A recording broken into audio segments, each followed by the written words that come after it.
Yo, what's up everyone? What's up PlayStation Nation? You are now tuned in to the What's Up PlayStation podcast. What's up? What it is, what it do? What's up? What it is, PlayStation, what's up? Bari and Persona got it locked in the tub. Saturday mornings, y'all know what's up. What it is, what it do? What's up? What it is, PlayStation, what's up? Bari and Persona got it locked in the tub. Saturday mornings, y'all know what's up. They don't need no introduction. You already know what you getting, and that is facts with a discussion. The greatest to bless the mic without the needless interruptions. Face it, we got an anatomy like a little bite of me for a concussion. You know what's up, man. I mean it when I seen it. I was proud of these brothers. They entertain the people every week without cussing, and you don't ever hear the drama. They keep it clean on the podcast. Independent duo doing it big when they broadcast. Haters hate to see them doing positive things. PlayStation Nation got you, ain't it obvious, man? We pulling up every week and showing love in the chat. Unlike these other channels, these guys are showing their back. Like, what's up? What it is, what it do? What's up? What it is, PlayStation, what's up? Bari and Persona got it locked in the tub. Saturday mornings, y'all know what's up. What it is, what it do? What's up? What it is, PlayStation, what's up? Bari and Persona got it locked in the tub. Saturday mornings, y'all know what's up. They don't need no introduction. Persona, the gaming politician, politicking for the come up. Division and vision require precision, decision that gotta be thought of. The potential is exponential. Gaming credentials is what they brought us. Get caught up. You know, Bari bring the passion when he's speaking from the heart. He the best lisp on YouTube, climbing up the charts. And when Persona speaks, he gon' tear the mic apart. Intellectually, of course, cause you know the boy's smart. They cover the news with integrity, so you know it's a must watch. Ain't no console war, just two brothers being a font. What's up, PlayStation? Got the Saturdays locked. And if you ain't tuning in, you missing out. Get blocked. What's up? What it is, what it do? What's up? What it is, PlayStation, what's up? Bari and Persona got it locked in the tub. Saturday mornings, y'all know what's up. What it is, what it do? What's up? What it is, PlayStation, what's up? Bari and Persona got it locked in the tub. Saturday mornings, y'all know what's up. Yo, listen, man. I really do appreciate everyone that always comes through to rock out with me and Bari, man, on What's Up PlayStation podcast. A podcast by fans for the fans, or by the community for the community, I should say. Listen, man. For me, man, I'm gaming with Persona. If you enjoyed listening, definitely subscribe to this YouTube channel. I'm a PlayStation fan too.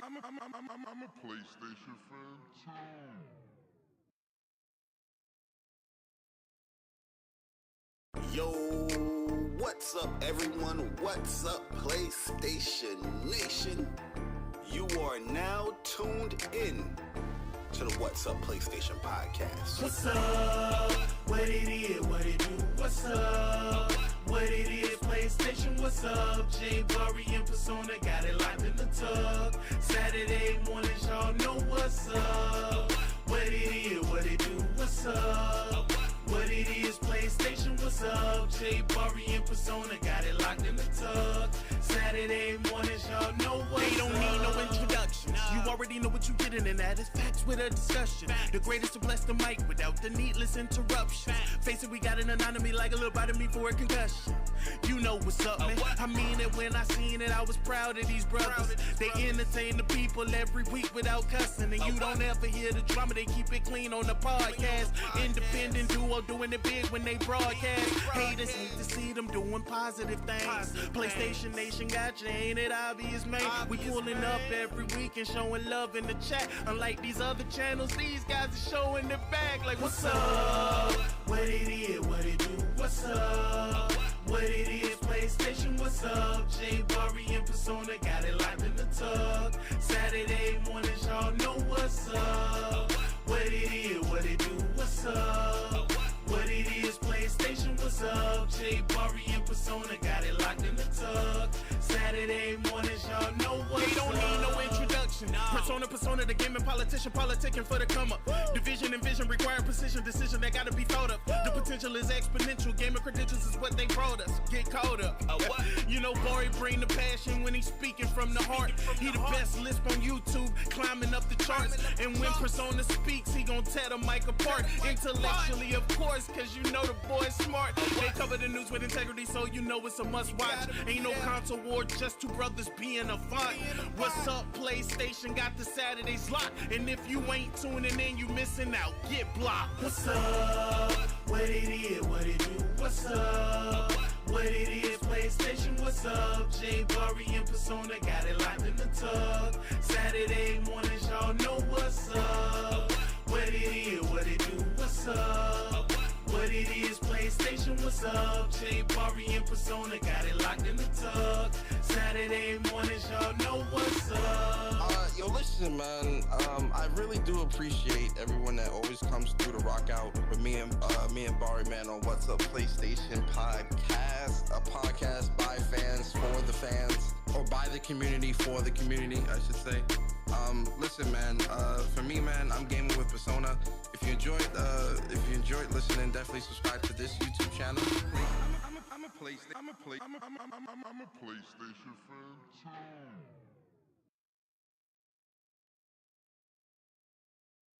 Yo, what's up, everyone? What's up, PlayStation Nation? You are now tuned in to the What's Up PlayStation podcast. What's up?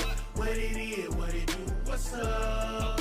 What it is, PlayStation, what's up? J Bari and Persona got it locked in the tug. Saturday mornings, y'all know what's up. What it is, what it do? What's up? What it is, PlayStation, what's up? J Bari and Persona got it locked in the tug. Saturday mornings, y'all know what's up. They don't need no introductions. You already know what you getting, and that is facts with a discussion. The greatest to bless the mic without the needless interruptions. Face it, we got an anatomy like a little bite of me for a concussion. You know what's up, man. I mean it when I seen it. I was proud of these brothers. They entertain the people every week without cussing. And you don't ever hear the drama. They keep it clean on the podcast. Independent duo doing it big when they broadcast. Haters hate to see them doing positive things. PlayStation Nation got you, ain't it obvious, man? We pulling up every week and showing love in the chat. Unlike these other channels, these guys are showing their back like, what's up? What it is, what it do? What's up? What it is, PlayStation, what's up? J Bari and Persona got it locked in the tug. Saturday mornings, y'all know what's up. What it is, what it do? What's up? What it is, PlayStation, what's up? J Bari and Persona got it locked in the tug. Saturday mornings, y'all know what's up. They don't need no introduction. Persona, the gaming politician, politicking for the come up. Division and vision require precision, decision that gotta be thought of. The potential is exponential, gaming credentials is what they brought us. Get caught up. You know, Bari bring the passion when he's speaking from the heart. He the best lisp on YouTube, climbing up the charts. And when Persona speaks, he gon' tear the mic apart. Intellectually, of course, cause you know the boy's smart. They cover the news with integrity, so you know it's a must watch. Ain't no console war, just two brothers being a font.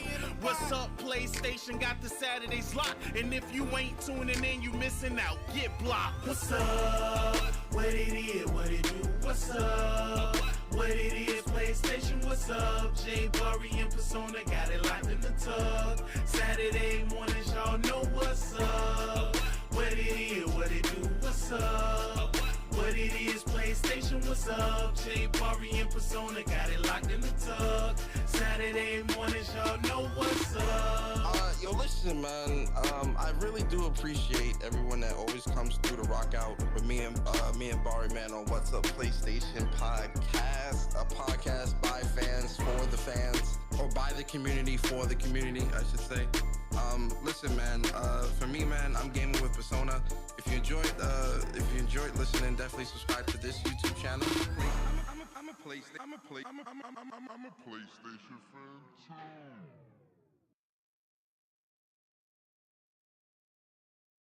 Yo, what's up, everyone? What's up, PlayStation Nation? You are now tuned in to the What's Up PlayStation podcast. What's up? What it is, what it do? What's up? What it is,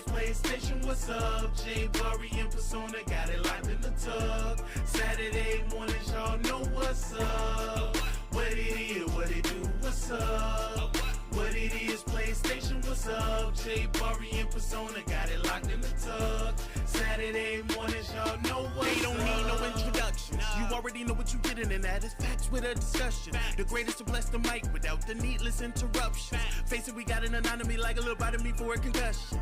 You know what's up, man. I mean it when I seen it, I was proud of these brothers. They entertain the people every week without cussing. And you don't ever hear the drama, they keep it clean on the podcast. Independent duo doing it big when they broadcast. Haters hate to see them doing positive things. PlayStation Nation got you, ain't it obvious, man? We pulling up every week and showing love in the chat. Unlike these other channels, these guys are showing their bag like, what's up? What it is, what it do, what's up? What it is, PlayStation, what's up? J Bari in persona, got it locked in the tug. Saturday mornings, y'all know what's up. What it is, what it do, what's up? What it is, PlayStation, what's up? J Bari in persona, got it locked in the tug. Saturday mornings, y'all know what's up. They don't need no introduction. Persona, the gaming politician, politicking for the come up. Division and vision require precision, decision that gotta be thought of. The potential is exponential. Gamer credentials is what they brought us. Get caught up.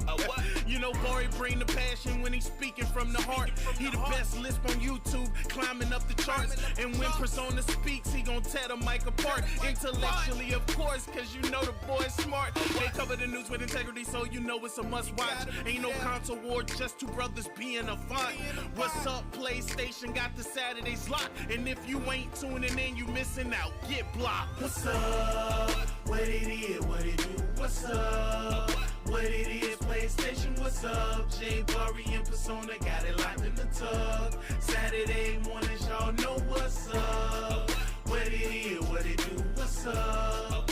What it is, PlayStation, what's up? J Bari in persona, got it locked in the tug. Saturday mornings, y'all know what's up. Yo, listen, man. I really do appreciate everyone that always comes through to rock out with me and Bari, man, on What's Up PlayStation Podcast, a podcast by fans for the fans, or by the community for the community.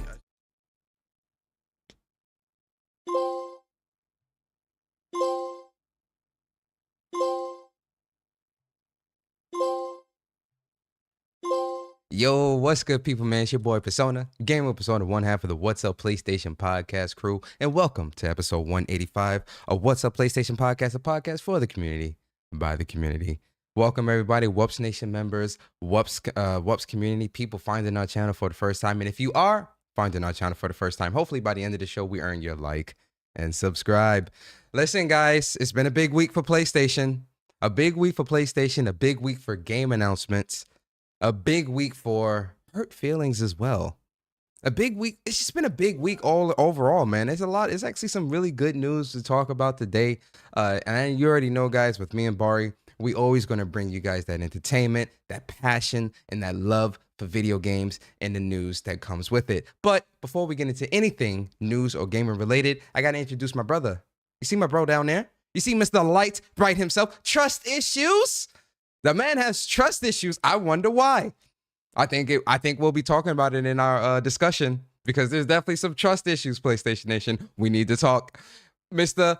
Marvel himself, let me be a vanguard. Let me be a strategist. Let me be the DPS. A jack of all trades when it comes to Marvel Rivals. If you need a beast player that can play any role on your team, that's your guy. That's your guy. I'm getting there. I'm almost mastering the strategist, but Vanguard and DPS, you already know I'm a beast. But yo, man, I'm talking about my bro Bari in the building. Yo, bro, yeah, I'm getting tongue tied. Yo, J Bari, what's good, bro, man? How you feeling today, man? Yes, sir. Yes, sir. Yo, I got the full ensemble on today. Yes, You know what I sir. mean? For Trust Valentine's issues. love. Yes, sir. Where's the love? It feels good. Yeah. Yo, also, my bad. I'm going to be on mute for a little bit because a lot of background noise as, you know, doing some inspections and stuff like that. But hopefully y'all enjoyed y'all Valentine's Day. Welcome to episode 185. If you don't mind, hit the like button, share the stream out to get the PlayStation Nation in here. Cause yeah, we got a lot to talk about this week. You know what I mean? We got some news, we got some road maps that we can, you know, put together. Hold on, Bari. Put you need for the roadmap. You put a little extra list. You put a little list. I need extra lists on that. Yeah, put the road maps. Okay. On that. Absolutely. We doing it old school though. We not doing it like Google Maps or whatnot. We doing it MapQuest. Remember MapQuest? Oh man, I haven't heard about Quest in a minute. Print Print it out, yo. These are printing out. Like, hold on, did I pass that? Okay, that's the exit right there. You know what I mean? We used to be scaled back in the day. So Yes, with the sir. PlayStation news and the games that they're announcing, we got to put together our MapQuest and create our own roadmaps. You know what I mean? So Yes, it's definitely sir. going to be a fun show today. So definitely hit the like button. Don't get pissed off. It might still happen anyway. Who knows? Yes, sir. Yes, you criticize PlayStation to get pissed off, man. You know what I mean? But They were coming at both of us this week, boy. Oh, Lord have mercy. I didn't even criticize PlayStation this week. I was like, yo, Exactly. this is a great. You praise them, they get pissed off. You criticize them, they get pissed off. It don't matter what you do. Yeah. They get pissed off, man. And it's people that get pissed off that don't be playing on PlayStation. See, Bari, guys, Bari is feeling better this week. Last week, Bari wasn't feeling that good, right? So he ain't had that energy. This week, Bari's feeling better. You understand? He actually put on a scarf. I told him put on a scarf. He put on a scarf and whatnot. So now he's feeling better. I did put on my scarf. He definitely did. I seen it. He put on a scarf, so he's feeling better this week. So you're gonna get Bari in rare form, especially during the discussion, because the discussion is definitely gonna be really good this week, guys. With what we're gonna talk about. And listen, it was Valentine's Day. I don't have like a hoodie. I don't have. You know what? This might be something I get later on, but I don't have a hoodie with like a heart on it, like hearts and shit on it, because I would have wore something like that too. But I do have. This is my Basquiat hoodie, a new hoodie that I got. The Basquiat. Yes, sir. This is a Basquiat hoodie. Okay. Yeah, nice little Basquiat hoodie. You feel me? So you know what? It's got a nice little colors on it and whatnot, little cream colors. So I was like, we rock out for this for Valentine's Day. But Valentine's Day look Day, like a little cream pink. Is that pink a little bit? Yeah, it's like a creamish, pinkish, reddish. It's like cream, red, pinkish type of color. It's a good color though. Persona trying to tell you he got money. That's what he's trying to tell you. You know what I mean? A little Basquiat. Nah. Relax. You know what I mean? Relax. That's definitely over 100. Relax. You wear over $100 hoodies to do the podcast? Oh man, listen, you making a statement today. Okay, relax. Listen, brother. I'm from New York, man. It's okay, man. I already know what it is. Relax. I'm from New York. You can't fool me. Relax. But yo, listen. It was Valentine's Day yesterday.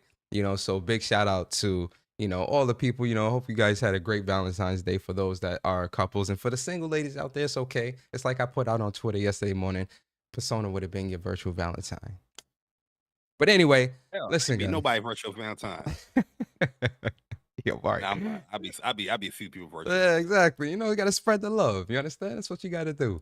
But yo, Bari, how's your week this week, man? How's everything this week for you, bro? I saw you post that little not little, but that little 2 million, that 2 mil that came in, boy. You out there doing big things, man. How's your week?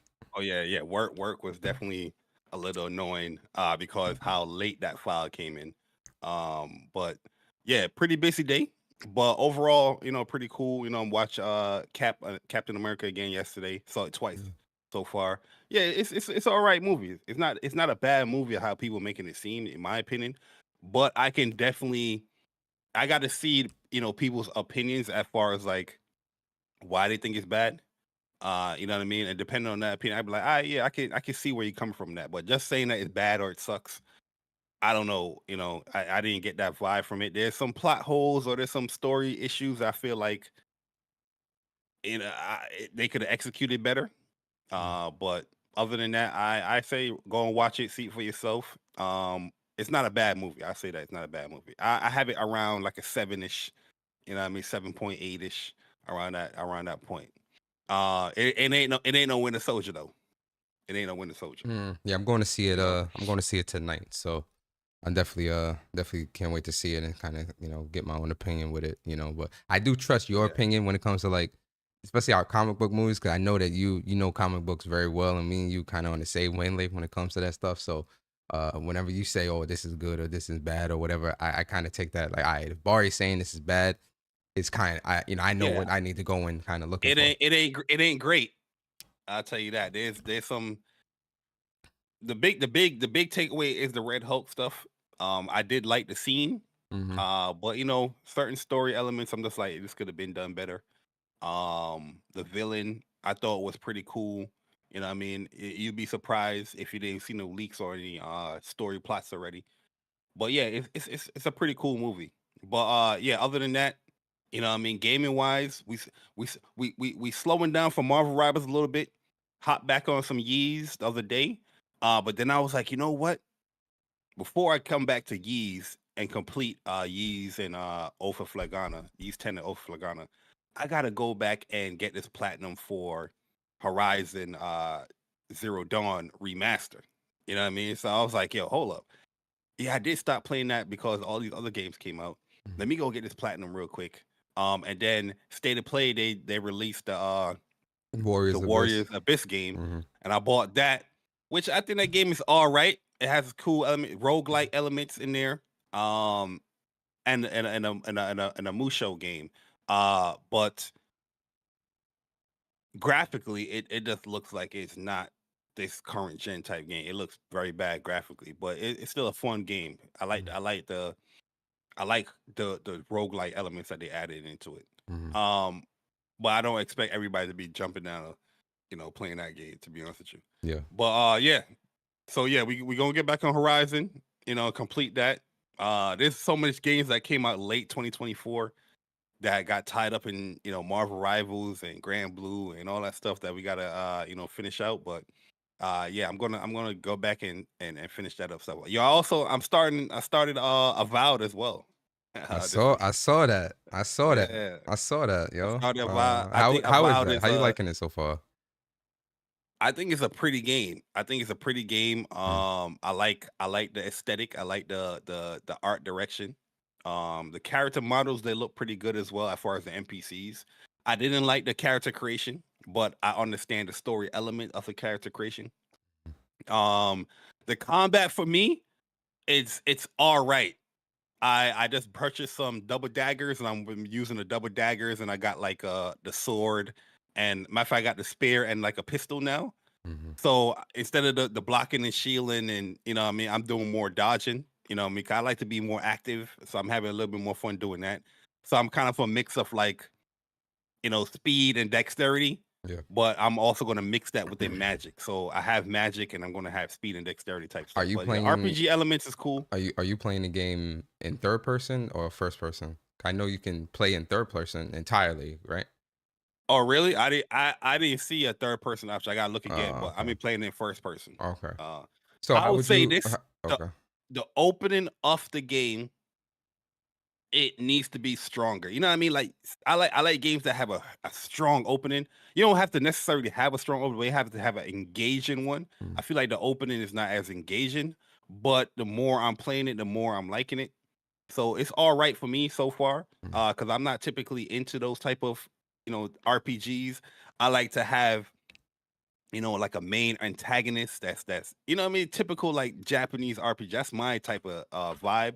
This I'm getting more so I just playing the role. There's something that's happening. There's somebody that's probably there, but you don't know if that's the main person. That's what I'm getting so far, but I'm still early into it. Like I said, I'm gonna put 10 hours into it, then I'll give an actual impression. But so far, from what you've played, from what you've played so far, do you see this a game that you'll finish the completion, or are you kind of like, eh? I'm kind of like right now, but Okay. I'll most likely finish it. 'Cause I spent some bread on it. Oh, you bought it. Yeah. You're not playing through Game Pass. You actually bought the game. Nah. I'm not Okay. playing the game. Okay. Got you. This is a PlayStation podcast where we talk about all things PlayStation, but again, just talking about our week. So Bari's talking about that. That's what's up though. That's Oh what's yeah, up, man. episode 18 of Dragon Ball Diamond. Before you go, Yo, first of all, man, people. yo, listen, bro. I haven't even started Diamond yet, and people have spoiled every fucking episode that is released. There you bro. go. It's crazy. Then I'm talking to you specifically as well. If you ain't watched Diamond yet, please shut up about no spoilers. You ain't watching it. What are you complaining about spoilers for? You think people's gonna hold back their excitement? 18 just came out, bro. Nah, I ain't even talking about the early episodes. 18 just dropped, and they already talking about the transformation and everything. I'm like, bruh. It's a hot show. I know. That's out right now. I know. And if you're not on it, you already know what it is. I know. People getting upset at me because I put I put a question like counter command, man. Yo, make sure you watch Diamond. It's dope. I seen the Watch clips from too. the It beginning. looked really good, man. Like that. The clips that I saw from bruh. episode 18, it was fire. I'm gonna start Diamond. All it is, oh, I ain't watch it yet. That's what people do spoilers at. Because as soon as they watch it, the first thing they're gonna do is spoil it. Yep. Exactly. Yep. You know what I mean? Mm-hmm. And I ain't even spoil it. Nah, for real. People ain't even watch Daima Persona talking about spoilers. Please sit your ass down. Thank you. Solo 11 as well, bro. I still haven't started solo leveling, and that junk got spoiled for me like crazy, man. So everybody's supposed to hold back their feelings. Nah. I ain't even mad because I ain't make no tweets or nothing about it. Because I again, you're right. I haven't started the show yet, so that's my fault, really. So I ain't really mad at it. Plus, it's Dragon Ball, so I'm gonna watch it regardless if it's spoiled or not. Like I know, even though I haven't watched the show, I know what has happened in every single episode because people have spoiled this shit, bro. So like, I know that joint from the clips. I was working. Yeah. I'm gonna watch it on the floor. I'll turn that joint on watching that joint because if you watch the previous episode, I already knew this episode. I even know that transformation is going to happen, but there's a certain transformation that happened that I'm like already hyped for. So once if you got Crunchyroll, it automatically pops up, but some people don't watch it through Crunchyroll. They watch it through whatever website, and those websites get it before Crunchyroll. So that's why you see a lot of spoilers and all that. Yep. So, but solo 3 animes that's on my list to watch. Solo Leveling, I have to start that. Watch that. Daima, and what was this other anime you was telling me about, Bari? What, like Kaiju number 8? Yeah, Kaiju. That's the one. Those are 3 animes that I need to sit down and watch and check out. Best anime currently out right now. Yeah. Easily. But that's what's up. That's what's up, man. Busy week. Definitely had a dope week, man. That's good stuff, man. A lot of good things. As for me, this week has definitely been a really busy week, personal wise, work wise. A lot of things going on at work, a lot of things going on in my personal life as well. So a lot of things, just going on. Gaming wise, I'm slowly weaning myself off of that Marvel Rivals addiction. I actually was playing last night. I played Elden Ring Night Rain, the network test. Actually, finally, got to sit down and play it. Work? Yeah, it worked. But you can only, it's like, certain times that you could play it. So you can only play it from like 10 at night to like 1 in the morning or some shit like that. So I hopped on it for like an hour. I'm gonna be honest, it's not for me. It's not for me. The concept of what they're going for. Who would have thunk it? The concept that they're going for with like a battle royale style Elden Ring, like Souls, like I'm good, bro. Like I like to just play solo solo Souls likes and just explore and do what I do. I'm not really feeling this. Even with Souls like games now, I don't really do a lot of that online stuff. I play the game solo and just keep it pushing. So Night Rain is actually going to be a skip for me. Like I said, I only put an hour into it, and just the concept of what you're trying to do, and I'm just like, yeah, this is it's not for me, man. I'm good on this. I'll wait for the next From Software Souls like single player experience. I'm good on this. This is like a role like cooperative game. Nah, right? it's more like a battle royale. It's like it's a PvE battle royale, not a battle royale. It's a PvE open world game where you pretty much it's a Souls like where you playing with your friends essentially online. You're just playing, exploring, going around playing with friends. Fortnite of Elden Rings. I don't want to compare it. I don't want to compare it necessarily to something like that per se, but for lack of a better term, sure. Jesus. Yeah, I'm good. I'm good on it, man. It's not for me, man. It's not for me. I'm not feeling it. You can revive your, if you die, somebody could revive you by hitting you and all that, but there's no lock on. So like they can't lock on to you when they're hitting you. So like it's some jank to it too, man. Like they definitely. Wait, they got no lock on? No, there's a lock on system, but if you go down, so say like you die to like a boss or die to an enemy, you don't just automatically spawn back. You actually have a bit of time for somebody to revive you. But the way that they revive you is they have to hit you. You can't lock on to the person that's, at least from what I've tried and from people that I was playing with, randoms that I was playing with that was trying to revive me, you can't lock on to that person that's down like you could an enemy and hit them. So you'll have people miss the hits and end up dying, or miss the hits and kind of have to angle a certain way. I'm just like, there's So there's it's a gotta be a risk. better It's way. a risk going for Yeah. like the complete kill. Yeah. It's just not for me, bro. Like I play, and again, I only put an hour into it. I'm not saying it's a bad game at all. Oh, I just listen, think hours all you need to review games now. You know, we in 2025, man. nah, I'm not even reviewing. Just from my experience with it, I can just tell this is not a Souls game I would sink time into. Respectfully, I just wouldn't. I give me the next Elden Ring, give me the next Dark Souls, whatever it is you're gonna do, I'll play that. This, I'm good. Yeah, you can keep this all the way. So I'm glad I'm not pre-ordering this. I'm not picking this up. I'm actually good on the rest of the network test too. Like I don't need to play anymore of it. I'm good. Like I'm good. But other games, what else was I? Well, that's really all because I really haven't been able to game too much this week. Because again, like I said, it's a lot of other stuff, outside of fraudulent Marvel behavior. I know, right? Marvel Rivals, I play a little bit of Marvel Rivals this week with Bari. We've been running that, trying to get master the strategist class. I think I'm almost there. But and this weekend is actually a really busy weekend for me, so I'm not really gonna be able to game too much either this weekend. So yeah, I got to get back in rank one of these days. But like I said, I'm trying to finish out some of these games before the big rush, that March rush of games come. Oh my god! I do. I'll probably not tonight, but probably tomorrow, Sunday, because it is a holiday weekend. President's Day is Monday, so tomorrow I'm definitely going to dive back into some of these RPGs, man, and just some of these other games. I'm looking at my pre-orders and looking at what I got downloaded, and I'm like, bruh, there's a lot coming. Pause. That I'm gonna want to play and put time into, but there's a lot that I already have downloaded that I need to get through and finish, yo. And it's like triple dicking. Oh my god, I I was waiting for somebody. I was waiting for either you or somebody in the chat to bring it up from Thursday, Wednesday State of Play. Oh man, yo. All right, I'm gonna read the messages in a second, guys. But yeah, so but everything's a good week, man. But let us know in the chat, man. How's y'all week, man? Hopefully y'all week is good. Hopefully everything is good with y'all. Everybody is good and whatnot. We appreciate everybody being here this Saturday, rocking out with the WUPS boys, man. It means a lot to us. It really does. But yo, let's get these messages. Yo, Jazzy Jefferson, appreciate you, man. Resubbing 20 months as a member on the channel. Jazzy, we appreciate you, bro. Shout out to E Rice becoming a member on the channel. Big shout out to you, E Rice, always, man, rocking out with us. And then shout out to Unicorn, 33 months as a member on the channel. Shout out to the WUPS Nation members, man. We appreciate you guys. Unicron says, hello, I'm just here to say I like the state of play. Solo leveling is excellent. This year I finished Resident Evil 2, 3, and 4. I'm not triple dicking.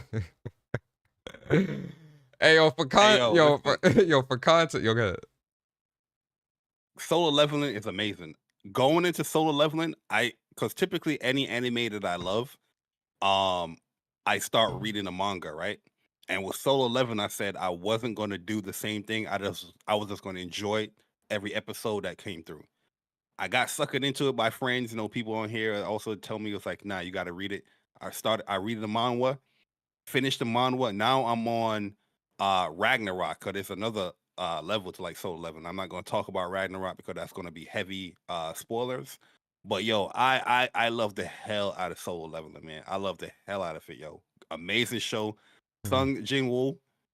Yeah. Listen. Yeah, man, I gotta catch up. Monster. You spoiling. Why you spoiling? You spoiling. Let me watch the show. It did talk about it. Brother, you 2 seasons behind. That's right. That's right. So you can't talk about it. I'm joking. Go ahead. A new episode about to hit today too. Yeah, listen, I rewatch everything. If I love an anime, I'll watch it in Japanese with subtitle. Then I'll watch the dub. You know what I mean? Like I've watched this season episodes like multiple times already, because there's certain things I compare with the manhwa, like, oh, they missed this, but they kind of don't really miss a lot, to be honest with you. But yeah, it's amazing, man. Definitely, if you haven't watched Solo Leveling yet, definitely go and watch it.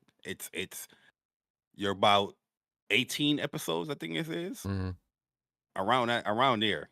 And yeah, I'm gonna catch up. Yeah, I'm gonna catch up. Especially a weekend like this, let's binge it. Well, I'm gonna be out I'll try probably Sunday or Monday. It's gonna be a busy weekend for me this weekend, but I'm definitely gonna try to put some time into some anime and catch up, because it's quite a few animes I gotta catch up on anyway. So we definitely gonna vibe out with that. But the triple dipping or triple dicking thing, because people in the chat, they're like, what is that? Like, for those who didn't watch the State of Play, our live reaction on Saturday, on Wednesday, you know, me and Bari, we was vibing out, you know, having fun, doing our thing. And you know what, Bari, should I just show the clip? I'll show the clip. I'll embarrass myself and show the clip. I was talking, I was talking too fast, okay? Your boy was talking too fast. I was excited because, you know, we was getting the State of Play. You know, there was a lot of like, you know, excitement and things like that. So, you know, your boy was talking a little too quickly. You understand? And he got tongue tied. He had a list. Yeah, I got a little tongue tied, and you know, your boy got caught up. You understand? Let's watch the clip, man. I'll embarrass myself for the sake of the show, man. Book edition. Digital deluxe. Hey yo, before you show it, you show more Ghost of Yote than PlayStation. I know, right? You're definitely right about that. Hold on, let me turn it up so people can hear it. Let me embarrass myself for a couple of seconds. All right, guys, enjoy the embarrassment. Well, you know what I'm saying? That's what you do on your Jack. He said triple dicking. Well, let's get back to the State of that boy horny. Too fast. Triple what? It's all about being consumer friendly. So, you know, shout out to them for that. SAROS, building off of Returnal.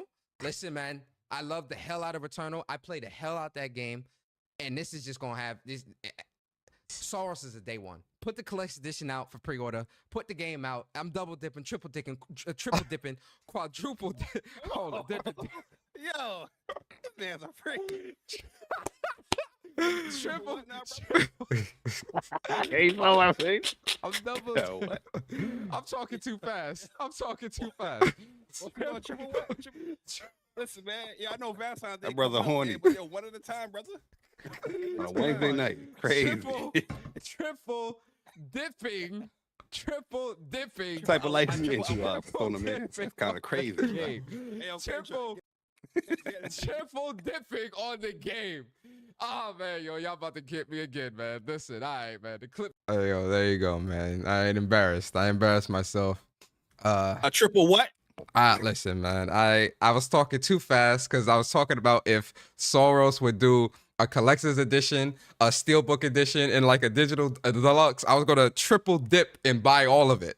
But I was talking too fast, and it just like, you know, so you know, the chat. Every time we do a live reaction, the chat gets something from me. That's like, you know what you got. That's like a funny moment. Now they got this shit. The last one is Naughty Dog. Like, there's got to be a compilation, man. They could get you again on this too with Sony Santa Monica, because you jumping the gun as well. Oh, I did jump the gun on that. But you just got to roll with the punches, man. Oh yeah. Now just call it triple dicking. Nah, hell no, I ain't calling it. Hell no, I'm not calling it that stupid shit. When you don't embrace it, that's how they gonna use it on you. Oh yeah, listen. You got to do the Eminem effect. You know what I mean? Oh yeah. The 8 Mile effect. Yes, sir. You just got to talk about all your flaws. His real name's Clarence. Oh yeah. Listen, I ain't worried about that. You know, like whatever. But you know, I know the chat gonna get at me. The jokes is gonna be there. So you know, every WUPS live reaction, there's always a memorable moment from Persona. The last one was Naughty Dog. This one is triple dicking. I'm sure when we do a live reaction state of play, a live reaction Summer Game Fest or something, there'll be some other stupid shit, some crazy shit, man. It's crazy. But yeah, man. So you know, big shout out to everybody here, man. Appreciate everybody coming through. Listen. You said giggity. Who said that? Leon. Leo, yo, funny. So shout out to Sammy Barker and Push Square. They didn't update it. So we can't tell you guys what games released. I can tell you some of the new games. Oh, go ahead. Tell me some of the new games. Go ahead. Hold on. Yeah, I mean, don't worry, y'all. I got y'all. All right, so y'all ready? Yeah. Go ahead. All right, so new game that came out this week: Sid Meier's Civilization 7. Yeah. Legend of Heroes: Trails Through Daybreak 2. That released this week. Abyss. Oh shit. Yeah. I released the other day. I think it's like Thursday or yesterday. Okay. Yeah, yesterday. I don't know if Sniper Elite Resistance came out this week. I thought it was last week, but it might have been like a early pack or something. But well, I'll just mark that as well. And the Tomb Raider 4 4 through 6 Remastered came out this week as well. The PC game that I've seen people live stream came out this week as well. Body Cam Shooter 2025. Body Cam Shooter. Yeah, it's a cool little game. I think it's like some Rainbow Six type joint where you got like you're pretty much in a body cam perspective and you're going through, buildings and stuff like that. I think there's multiplayer in there as well. Didn't a game called I think a free to play called Off the Grid released this week as well? Shooter. I seen that in the PlayStation Store as well. A free game called and Ambulance Life. That came out. Call Ambulance. That came out this week as well. Big Helmet Heroes that came out too. Okay. And yeah, I think that's where we at. All right. If I'm missing anything, I mean, we definitely probably missing some stuff, but I think that's a pretty good list. Yeah, I am missing a lot because it's the fast food simulator. No, I'm good. We good on that. We don't Electronics supermarket simulator. Those games, I ain't listening to that. Yeah, we good on that. We good on that. But yeah, yo, listen, that's what's up, man. Shout out to, we do appreciate Push Square, Sammy Barker when they do update it. It's definitely something that's appreciated. But Bari, you know what time it is. We are in the spotlight portion of the show. And for those who are new here, the spotlight is where me and Bari give you a game or games that we think y'all should check out, right? It could be a brand new game. It could be an old game. It could be a game for your childhood. It could be a game that hasn't even released yet. The purpose of the spotlight is for us to spotlight games that we think you, the community, should check out. Bari, starting with you, my brother, my light-skinned brother from the Bronx, What is your spotlight game for the week, and are you gonna break the rules? I am gonna break the rules. This week. My spotlight is geared towards the one and only. Oh, I thought you were gonna say your spotlight is Gears. I was gonna say what? Whoa. Keep going. It's geared to my bro, Jack Move Johnny. Okay, so every game that I spotlight this week is for you, Jack. It's man. for you. Uh-oh. Okay. Uh-oh. And the first game that I'm spotlighting this week. Uh-oh. Is for the Pony Commissioner. Okay, the one and only. Shout out to Jack. That's a terrible horse note, yeah. No.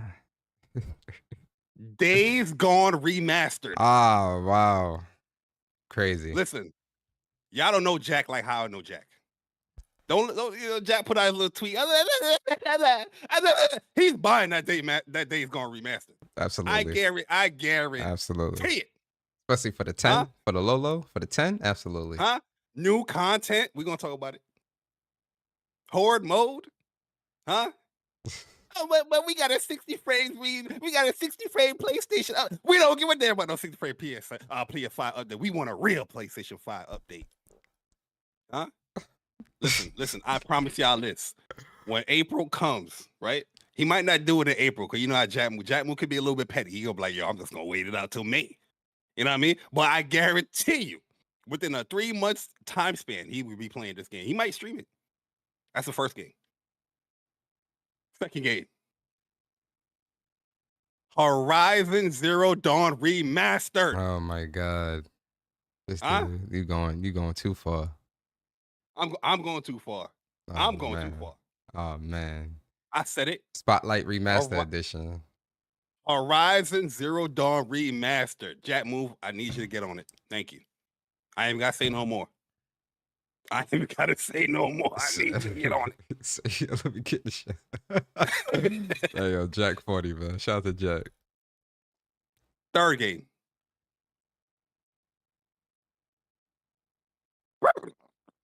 You do terrible horse noises, bro. Terrible. Dude, I'm not the Pony Commissioner. You're right. Okay? I'm not the Pony Commissioner. I'm trying to end. They say you're a pony, though.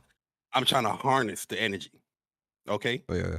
The Last of Us Part 2 Remastered. Oh, man.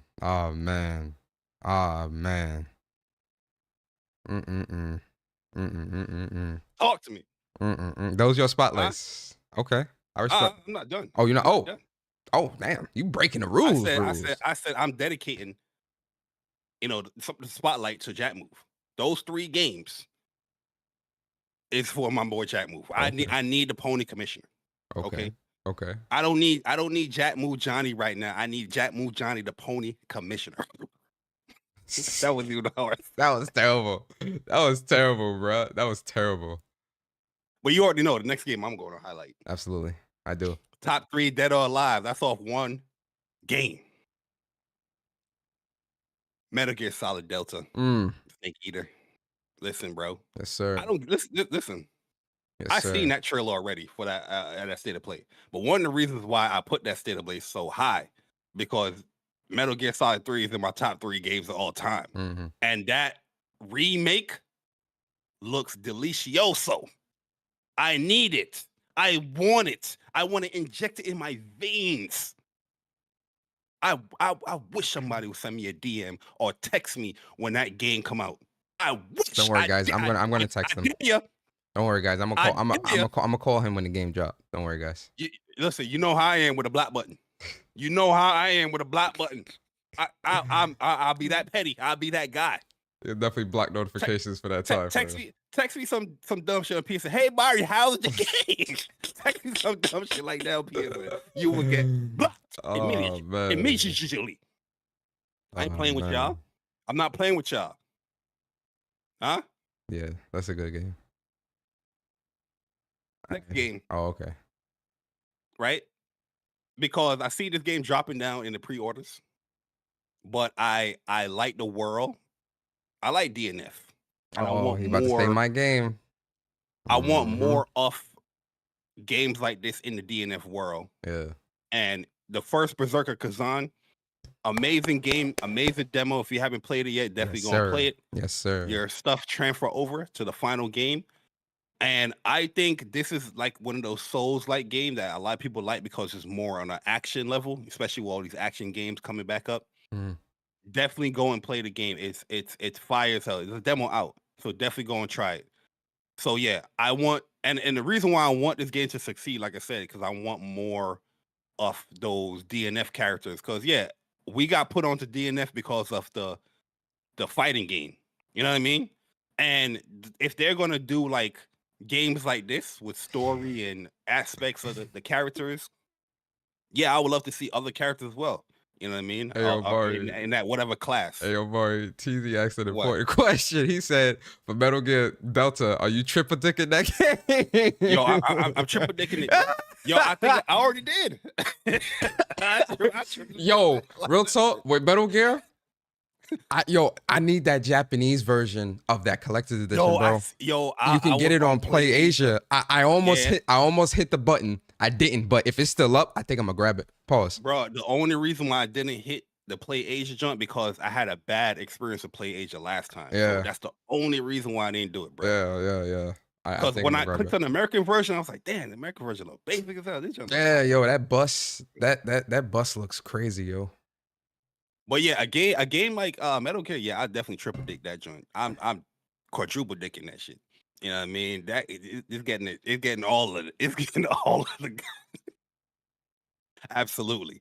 And then the last but not least, I have Expedition 33, Clear Obscure. Can't wait for that joint. Yes, sir. Very, very hyped for that.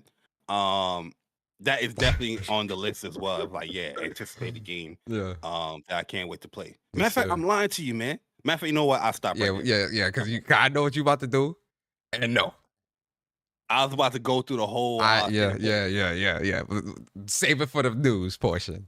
But that's a good. But yeah, hopefully, that's a good Jack, list. I hopefully you appreciate the spotlight. You know what I mean? I did that for you. And I need an old Jack. Huh? This new Jack, I need an old Jack. Yes, Thank sir. On the commission. All right, man. For me, my spotlight games for the week. First of all, absolutely, I'm going to break the rules. And I think it's no surprise what my first spotlight game is going to be, right? I am a Housemarque fan boy. You understand? I love their games. SAROS. We're going to talk about it in the news. I'm just going to mention it here. SAROS. I'm triple dipping. You understand? Triple what? I'm triple dipping. That's my game right there, bruh. I can't you wait. see, that's your problem, Persona. What's my problem, sir? Listen. Stop caring about the people that's watching you, bro. I don't care. Okay, what are you talking be yourself, about? man. I am you being gotta be myself. yourself. I am You're being not a myself. triple dipper. You're a triple dicker. Hey, yo, Okay, no. yo, man, Hey, listen, brother, Persona, listen. Be yourself, bro. Brother, big No bro. matter if you got Big 140 bro. something people watching you. Big bro. Be yourself, man. Big brother. Hell no. You understand? Hell no. You see what I'm saying? That shit may fly. That shit may fly in the Bronx, but out here in Queens, we don't do that, brother. Hell no.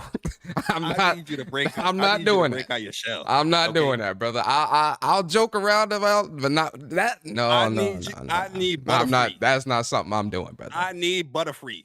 I don't want Metapod. I want Butterfree. You gonna get Centipede. I need Butterfree. You gonna get Centipede, my boy. That's what you gonna get. We gonna stay a Centipede and we gonna chill. You understand? But SAROS, man, can't wait for that game.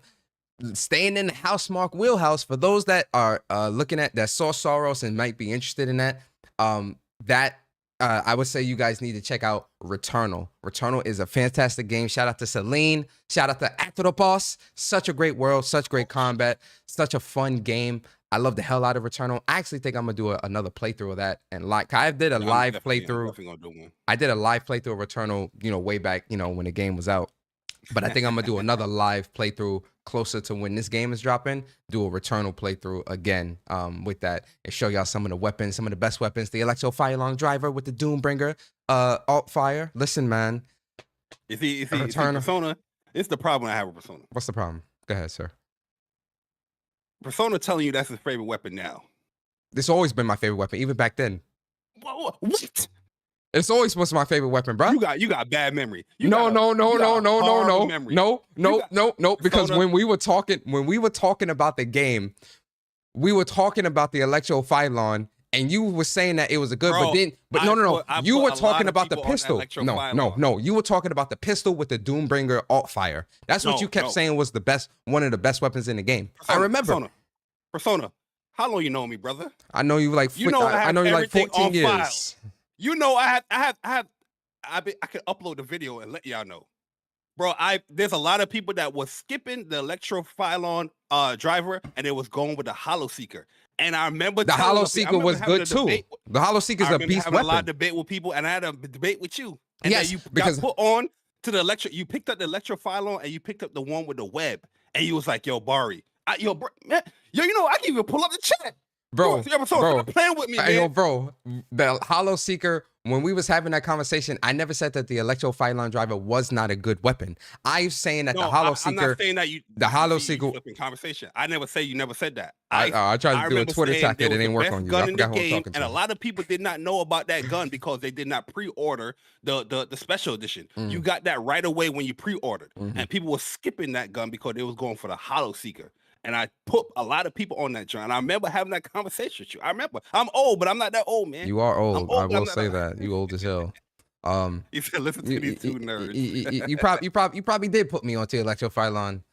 No, you didn't. No, I'm not giving you that. You didn't. I was always because I used the Electro Firelong. No. I was using a single shot. Now I remember. I was using a single shot and I was saying, the single shot was okay, but it wasn't all. But I was like, I prefer the Hollow Seeker. And then you said the web version was the better one because it shoot like 4 or 5. No, that's what it was. No. You were saying that the web version. You were saying no. I don't know what memory you're doing. I don't even like the web version. You like the web version. The Electro Firelong without the web version, that is my preferred version because I can place the things and cause the net how I want to. The web version is just a whole shoot and it causes the net. You like that version more. That's how I know you don't remember the conversation, bro. Yo, you messed up. Hey, yo, let me do my Twitter tactics on you, bro. I can go back to the archives and pull it up. I get Hey, yo, man, listen. All right, guys. After the show, when I pull up the conversation, you go like, oh yeah. Hey, yo, look, my debate tactics, they don't work on Bari 100%. Absolutely not. Not all the time. You got it. Yeah, you got it. My debate skills is good. But Bari, he Yo, got me. He got yo, me. He got me. On that one. I know. He listen. Persona loved the Electron. Don't get it twisted. But I know he was loving that Hollow Seeker. I remember the because the Hollow conversation. Seeker was Hollow Seeker with the Doombringer, or what was it? It was the Doombringer alt fire, or the Hollow Seeker with the oh man, what was the other one? The alt fire. There was this other alt fire. Doombringer is what? That's the big ball. It's like a nuke, like the mini nuke thing where you shoot it and when it hits something, it's like the big explosion. That's the Doombringer alt fire. So, I mean, look, really, the Doombringer alt fire on any weapon in Returnal is just god tier. Like really truly, like it's god tier. Easy mode. Yeah, because what it does is it has the electric stuff as well as it's firing out, so it's damaging stuff as it's firing out, and then when it hits, it does the massive explosion. Doombringer is the best alt fire. Like if you get a gun with Doombringer, keep that. But if you get an electro-phylon driver with the serrated rounds, yes, that's what it was. The serrated, the serrated rounds, because it was melting bosses with that. Hollow Seeker is a good weapon as well, but the electro-phylon driver, top three, absolutely.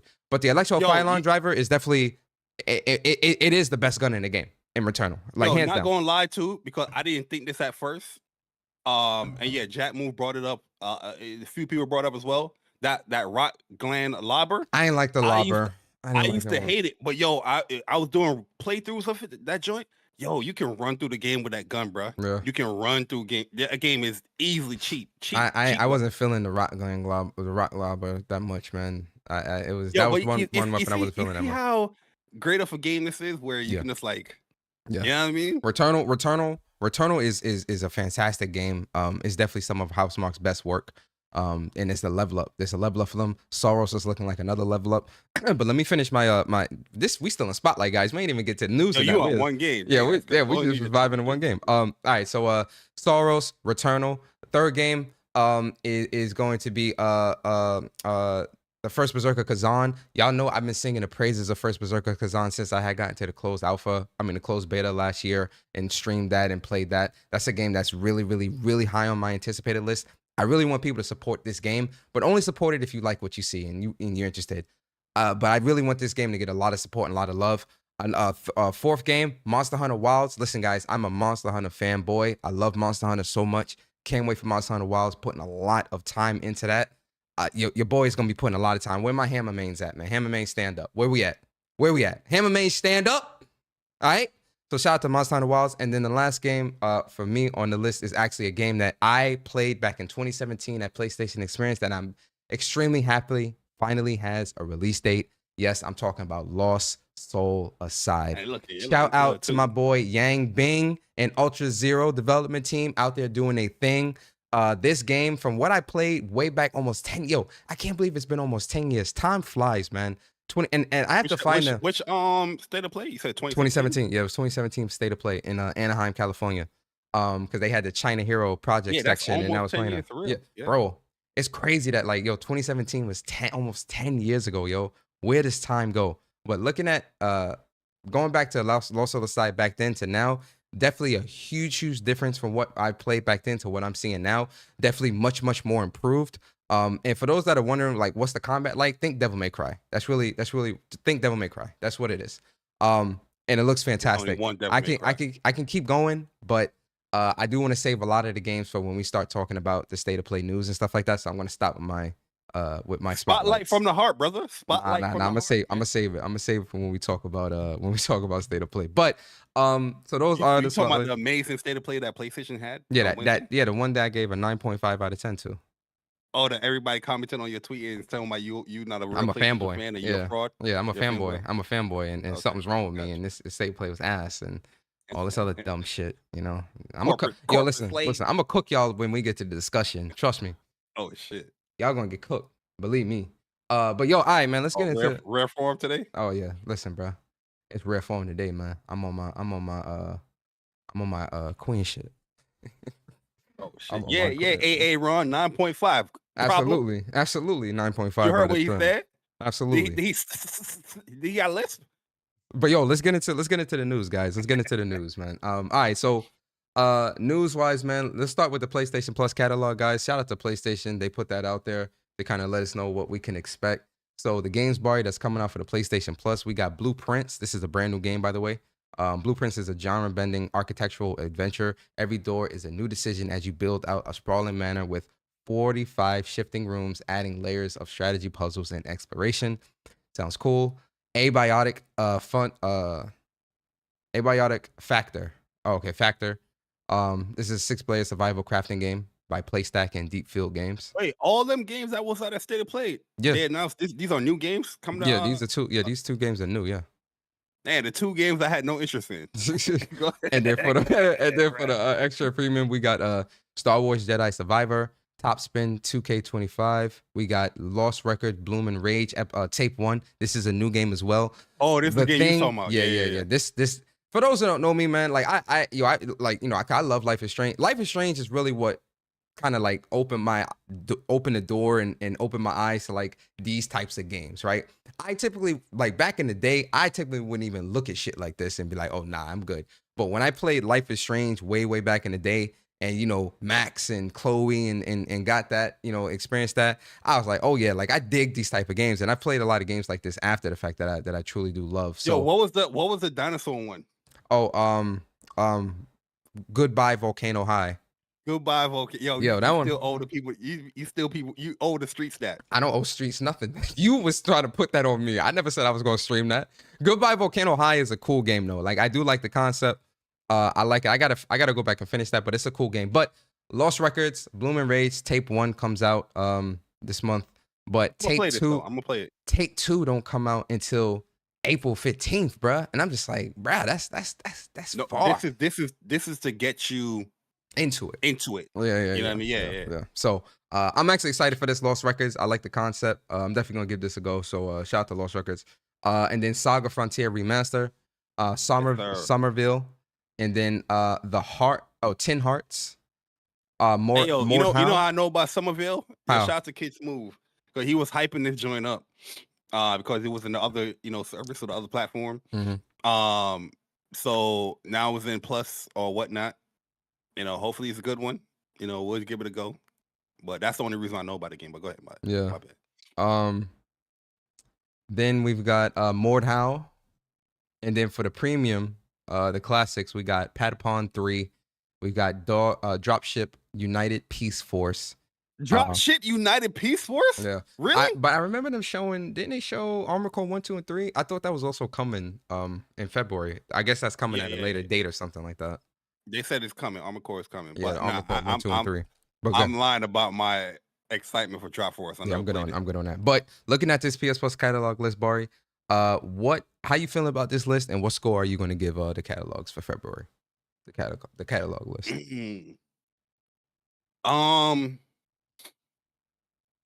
Did you even say Jedi Survivor? Yeah, I did. Yeah. Oh, okay. That was the first game I started. I'm gonna give this. I'm gonna give it an A. An A? I'm gonna give it an A. Yeah, I'm gonna give it an A. I think you have new games in here. As you know, I mean, these didn't really catch my eye, but you are offering brand new games within Plus. I'm looking at an objective standpoint. I think Jedi Survivor, this is the big game to get in this service, especially even if you have a pro. When they fixed up a lot of the pro PSSR stuff. Mm-hmm. Top Spin on Rick. This game looks pretty cool. This Lost Record, you know what I mean, if you're into those type of narrative driven, you know, type joints. Saga Frontier, classic game. The remaster is coming into there. Somerville is kind of not a new game, but you know, it's coming now into PlayStation Plus. Tin Hearts on the weakest part of it for me is the classic games. Mm-hmm. But we do know that Armored Core is coming in. But I'm looking in more so of the Star Wars and the other new titles that's coming in. I'll give it an A. Okay. I'll give it an A. Okay. That's on a curve. I'm in a good mood, but I'm giving it an A. Okay, an A. Yeah, I'm gonna give it I personally am gonna give this a B. There's not really a whole lot. Right, I'm tripping. I'm giving this like a B to a B minus. There isn't a whole lot jumping out at me personally. I've already owned Jedi Survivor.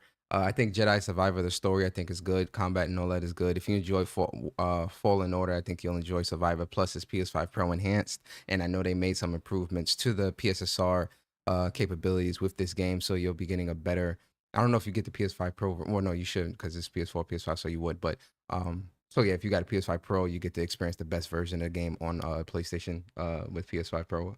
And Jedi Survivor, you know, I'm a Star Wars nerd, so you know, Jedi Survivor I think is a big standout. Lost Records, like I said, I'm really into these types of games, right? So Lost Records is definitely a game that really has me intrigued. Want to pick this up, check this out. And I get an old school 90s vibe, you know, with this type of game anyway. You know, with the, you know, remember life in the 90s growing up where like, you know, just things seemed simpler and, you know, you went on adventures in your neighborhood or out there or whatever. So like, you know, I like the vibe that they're giving off with this game. You went outside? Yeah, absolutely. I was outside, boy. Yeah, look, he got upset. I ain't get upset. Yo, listen, brother. He's like, We was outside. We was outside in Queens, boy. Was you outside? You know, the Bronx. Bronx kind of crazy back then, boy. I don't know. Listen, going to the Bronx back in the day, that was like going into uncharted territory, my boy. Even now, I'm trying to be out the Bronx before it get dark. You understand? I'm good, boy. That we staying away. Saga Frontier, I think, is a good pick as well. But a lot of this other stuff doesn't really speak to me or jump out at me. Persona. So the last sentence of the whole Lost Record thing is saying that with the second episode arriving as a part of PlayStation Plus catalog April lineup for April 15th. So the second episode will be in Plus as well. Yeah. It's just I was more so talking about the time frame. Now I think now I don't know, and this is probably just me not understanding is even if you if you play this first tape and it's the second tape, if you wanted to play the second tape right after, can you buy that now and play that right after, or do you have to wait? That's kind of what I was saying. So that's why I was like, you know, April 15th is a long time from now. That's what I really wanted to understand. But either way, I'm gonna check this out and pick this up anyway. So we're good on that. But yeah, I'm leaning more so towards a B- with this PS Plus. I think it's okay. You know, some things stand out, but most of it doesn't really jump out at me personally as a gamer. So I'm good. Yeah, I'm triple downloading. So you still, Bari definitely gonna listen. Bari definitely gonna run with that joke. I'm gonna tell y'all now. Bari gonna run with that. Not gonna lie, that joke was funnier than the naughty. Oh, Naughty Dog. Yeah, we gotta put up a poll. Which one was funnier? Persona, what's this about? Triple dipping about how smart you are? Listen, Ice Queen, you gotta go watch the clip on our State of Play live reactions. Trust me, people in the comments already put the timestamp. It's like 4 comments with the timestamp. Persona, a what? Like, yo, trust me. You can't look. You don't have to look far to find the clip. Go find the clip. You'll get a good laugh out of that. But all right, let's move on. Bari, we need to talk about everybody's favorite topic. It's a topic that people continuously say they hate talking about, but then when it comes up, they talk about it. Or when new news comes out, they talk about it. Bari, can you guess what topic that is? I'll give you a hint. It starts with an S and it ends with an S. What is it? You give up? Sales. I'm talking about sales. Let's talk about sales, guys, because you know, we all love to see how good or bad or or neutral the game industry is doing, because this is a hobby that we all buy into and support, and so it's good to see things. Yeah, why all these neutral gamers get upset at PlayStation quarter Q3 stuff? I don't know, man. It's crazy. But shout out to my boy Shinobi. Shinobi, we gotta get you on the pod one day, man. You know, I've been following Shinobi for a long time, and I love how he does cliff notes. You know, he gives you the gist. I love that, right? So, you know, Q3 results for PlayStation, or for Sony, I should say, did release. And the big highlight, let me just run through the list, bar, and then we could just talk about it holistically. So the big highlight, PlayStation 5 has reached 75 million consoles shipped and or sold. So shipped nearly in line with PS4 at this point. 9.5 million consoles in the quarter. Second best Q3 on record and the best quarter ever for PlayStation 5. Hardware up 16% year over year from 2023. Game and network service divisions were up 12% year over year. Operating income profits jumped to 37%, plus 37%. PS5 shipped 20.2 million. PS5s were shipped in 2024. The second year in a row it shipped more than 20 million. PS4's peak was 19.5 million back in 2016. So PS5 is clearly tracking well ahead of that. Monthly active users is up 5% to 129 million monthly active users, the highest in PlayStation's history, plus 43% compared to the same point during PS4's generation at 90 million users.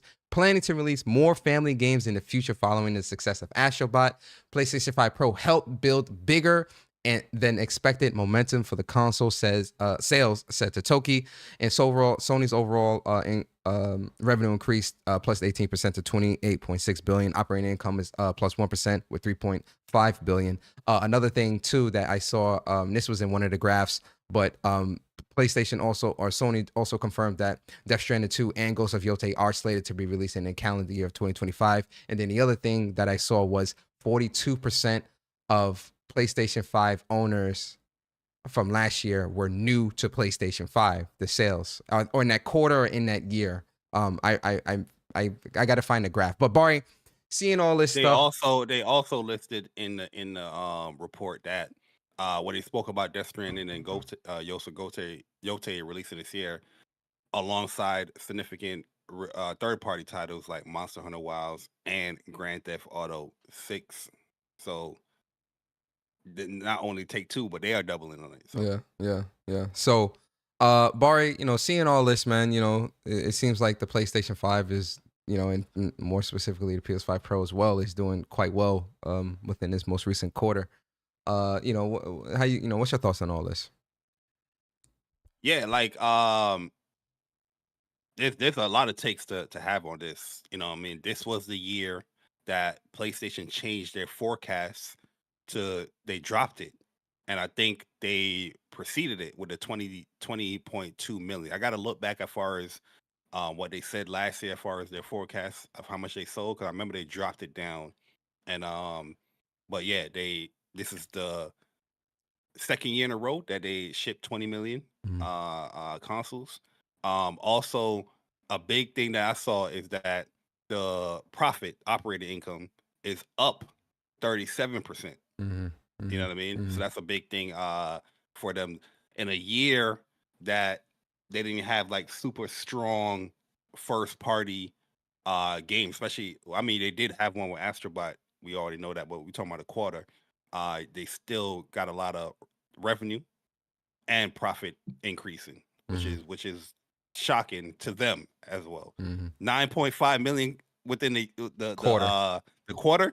It's a lot. Like I said, on my tweet, it's like, yeah, it's safe to say that the PlayStation 5 Pro did well. Yeah, and here they're confirming it that the PlayStation 5 Pro was a big help for them getting the sales up there. I hate to cut you off, but I think this also kind of puts it kind of kills those. Remember the talking points that was happening before the Pro release of like $700 price. Who's it for? And $700 price tag and things like that. I think the numbers and the market spoke and determined that it's for whoever wants it. It's for the gamer. That's why it's funny. Like a lot of people have these hate campaigns for PlayStation. I don't even know why you still keep on doing it, because it's not working. Like like the people that have these super big vitriol towards the console and the PlayStation brand or whatnot. When the Pro came out, they tried their best to tell people not to buy it, but it's not working. It's not working, obviously. Yeah. So I don't know why they keep continuing to do it. Maybe it's those secret Discord chats. Who knows? Keep going. But one thing I would say this though, I got to get on my J Bari 2021 to 2024 energy is, as much as I love to see the success of a lot of things that PlayStation doing, it's kind of weird to see the success, because I'm just like, yo, there's a lot of shit that they got to get together in my opinion that is not really sitting well with me. But it's proven more and more that how I think and what I want is just the way of the dinosaur. And like people don't give a fuck about that shit, man. They don't care about roadmaps. They don't care about allegedly. Allegedly. Yeah, the hardware stuff. Obviously, we know what's the best console out right now. But yeah, eventually, PlayStation clean that up, and they are cleaning that stuff up. Don't get it twisted. But yeah, it's great to see the success, but I also want to see some type of all right, now we have this success. What are you going to be doing for the PlayStation gamer, or what is the benefit for the PlayStation gamer? Mm, You know what I mean? mhm. Type of conversations I would like to see. But I'm not going to harken on that too much. This is a great monumental moment, one of the biggest quarters that they had. And it's quote unquote an off year for them. You know what I mean? So yeah, looking forward to this year and this Q4. See what's happening with this. But yeah, shout out to the people, copping the PlayStations and playing on PlayStation. Fuck PC. Damn, Sorry, I had damn, to say that. Bari, this is a family-friendly What? show, sir. What? No What happened? no triple dicking here. Okay, this is a family-friendly show. You just went way left field, sir. Whoa. Ladies and That was gentlemen, I me. do That was me. apologize. I apologize on behalf of my brother here for the language. Okay. Whoa. Yeah, the roadmap is slowly building up. We said that even on our reaction Yeah, to we the did. state of Yeah, play. slowly. That, yeah, now Guys, we're seeing the curtains is opening up a little bit, and yeah, we have something to look forward to. It's not trust just me. about coming on a podcast and talking about it. It's the fact that spend $500, $700. Yeah, I want to see, just as a PlayStation gamer, what is the future of what I just invested in Trust is me. going to be. Trust me. Guys, we're going to dive into that conversation, and the discussion, you're not going to want to miss the discussion, guys. I promise. The discussion is going to be good. But real quick on the financials, I think it's good, man. It's good. But I agree. I echo a lot of what Bari's saying. I think the financials is good to see PlayStation have a strong quarter. There's still a lot of interest within the PlayStation console, within the PlayStation ecosystem. This is something that really makes me happy as like a dinosaur within gaming. Been gaming since I was a little lad. You understand? I'm still somebody that believes in consoles and still think that consoles is still a very important part of game industry, entryway into gaming. And that's something that I personally don't ever want to see go away. So when I see good quarters like this where people are buying the consoles and supporting the ecosystem and things like that, that makes me happy because I am a console gamer. I'm somebody that prefers to play on console, and I love consoles, man. And I want consoles to stick around and still be an option when it comes to how somebody can play their games.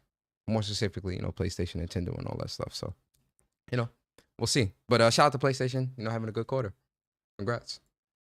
Moving along, Bari. Amazing quarter, not just good, amazing. Get your verbiage right, okay? Amazing quarter. We gotta get these Twitter clips, okay? Amazing. So quarter. you gotta say words like amazing so they can get upset. We're like, yo, PlayStation fanboys thought that Q3 was amazing. It was amazing. It was absolutely phenomenal. Yeah, there you go, guys. We're gonna say so the state of play stuff.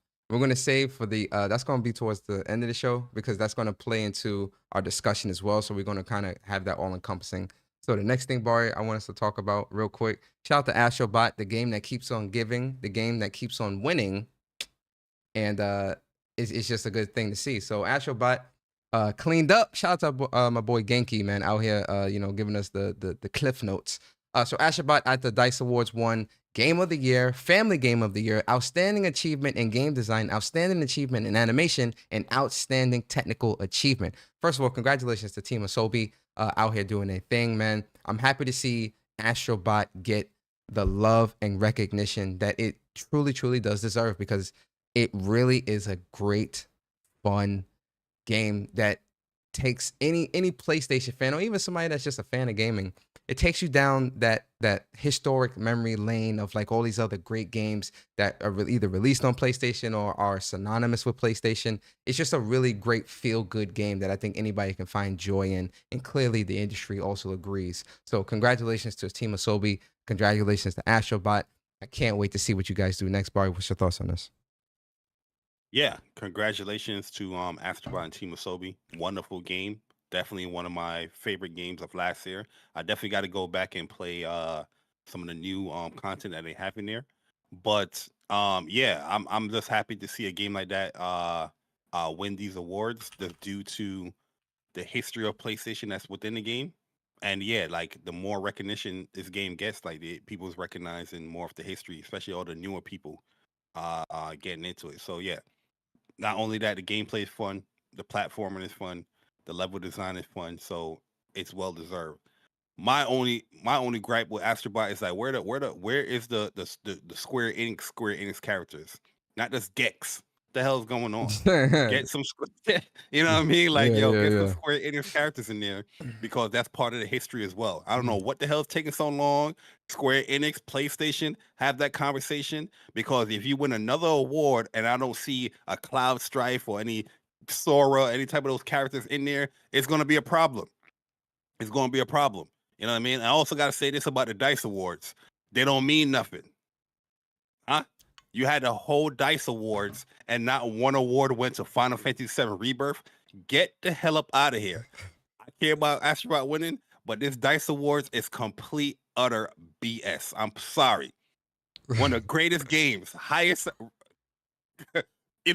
criticized or critiqued game, and not one award. Absolutely insane. Sit your ass down, please. The industry has spoken, Bari. The industry has spoken. Damn right, I'm salty, Red. I am salty because I'm seeing these games that I played, and I'm just like, what? Like, you know what I mean? Like, it seemed too manufactured. Doesn't feel authentic. Yeah, Rebirth is an incredible. Rebirth is an incredible game, though. Like, it definitely deserves recognition. So it is kind of strange that it's not really getting recognized by a lot of these awards, but it's a great game. Shout out to Astrobot. It's a great game. Shout out to Astrobot. Staying in the realm of Astrobot, just real quick because you did mention it, but also again, Astrobot is the game that keeps on giving. So there's a couple of things that are coming to Astrobot, and this is already released. So 5 new levels are coming to Astrobot free of charge. You don't need to buy this, pay for this, but the first level already released February 13th, and they're going to be releasing from February 13th to March 13th. Every week, so weekly. So this week you got TikTok Shock. Next week will be Thrust and Bust on February 20th. February 27th will be Cock a Doodle Doom. March. What, bro? Yo, they be putting you in some weird positions, man. Pause. A cock a what? Cock a Doodle Doom. Yo, Persona, man, what's going on, man? Is when you the host or when you do the what's going on, man? Cock-a-doodle doom. That's triple D right there. Or double D. March 6th is Hard to Bear, and March 13th is Armored Hardcore. So that's a nice play right there. Armored Hardcore. Yeah, that sounds dope. So and then the other thing is PlayStation 5 Astrobot will be PS5 Pro enhanced as well. You can enjoy an improved version of Astrobot featuring constant best resolution while still running at 60 frames per second. So it's a good vibe. What about ray tracing? No mention of ray tracing here. And this is a look at the first level as well. This is TikTok. This is TikTok Shot, which it looks pretty cool. I gotta get back and play some of these new levels and get the bots and all that stuff. I've been back in a minute. So, it's a good vibe though. Shout out to Astrobot, man. Shout out to Astrobot, the game that keeps on giving. What's your thoughts on this, Bar? That was one thing I know you said that you had a problem with too, which I agree with, that there was no PS5 Pro enhancement for this game. So we got that. Yeah.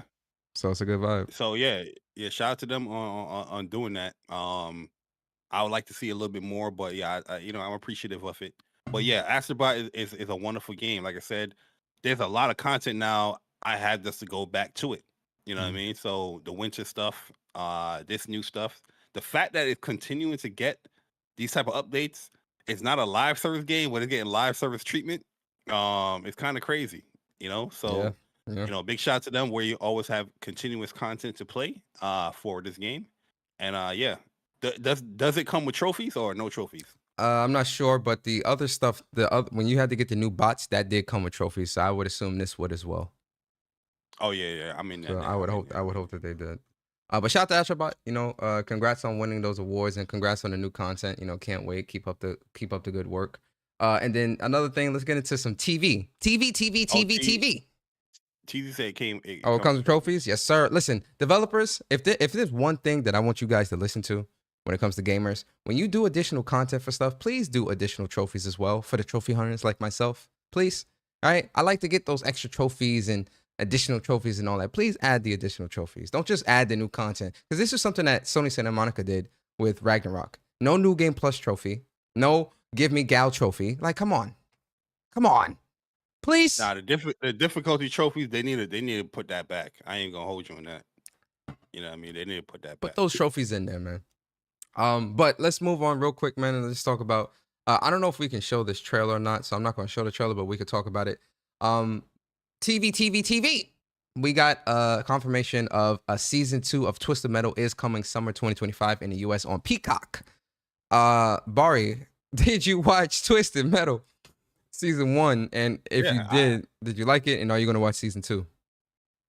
I liked it. And this is coming from I'm not like a big Twisted Metal fan. But I did enjoy the show. You know what I mean? I thought it was well put together. The comedic value was there, the action was there. I think Anthony Mackie did a great job. The cameos of the characters were there, you know, Sweet Tooth and all that. But yeah, I enjoyed it. My only issue is like, the fact that everything is not consolidated for these Sony shows in one service. You know what I mean? Like, I gotta go to Peacock, I gotta go Amazon, I gotta go here, I gotta go here.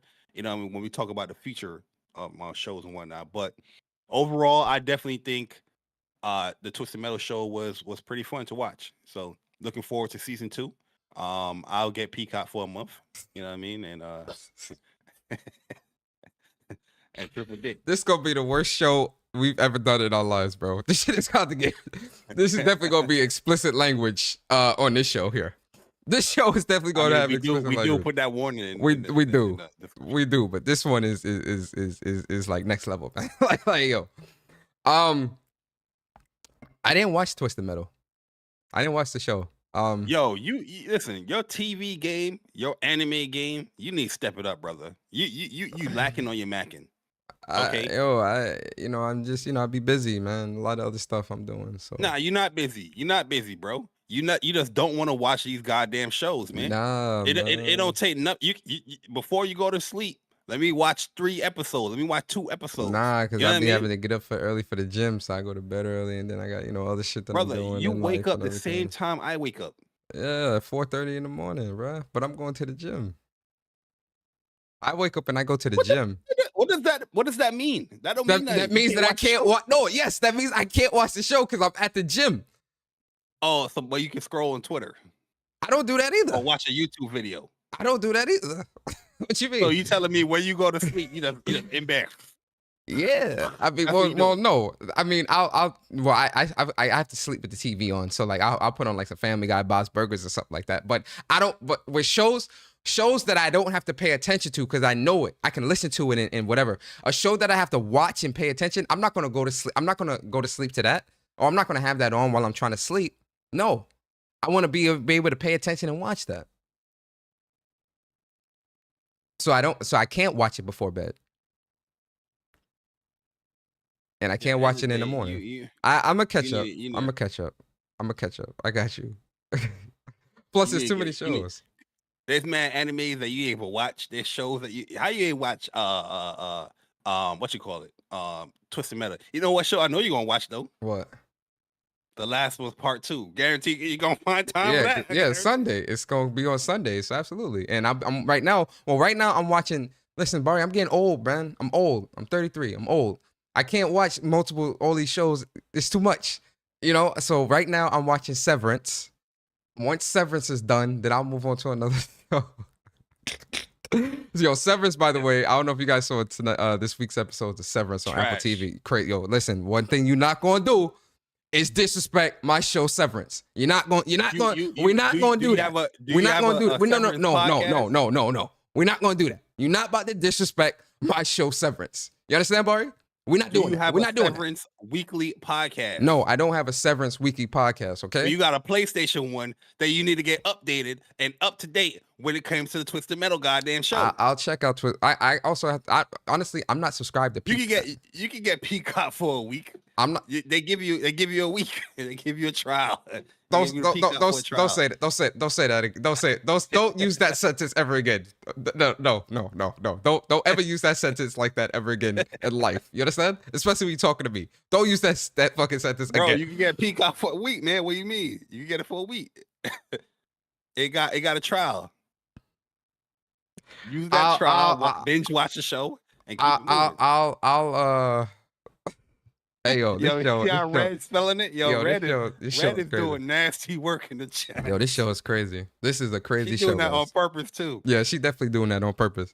Yeah, I'll get I'll subscribe to Peacock for to watch season 1, season 2. We moving on. I'll catch up. By the time this comes out in the summer, I'll have watched the first season of Twisted Metal.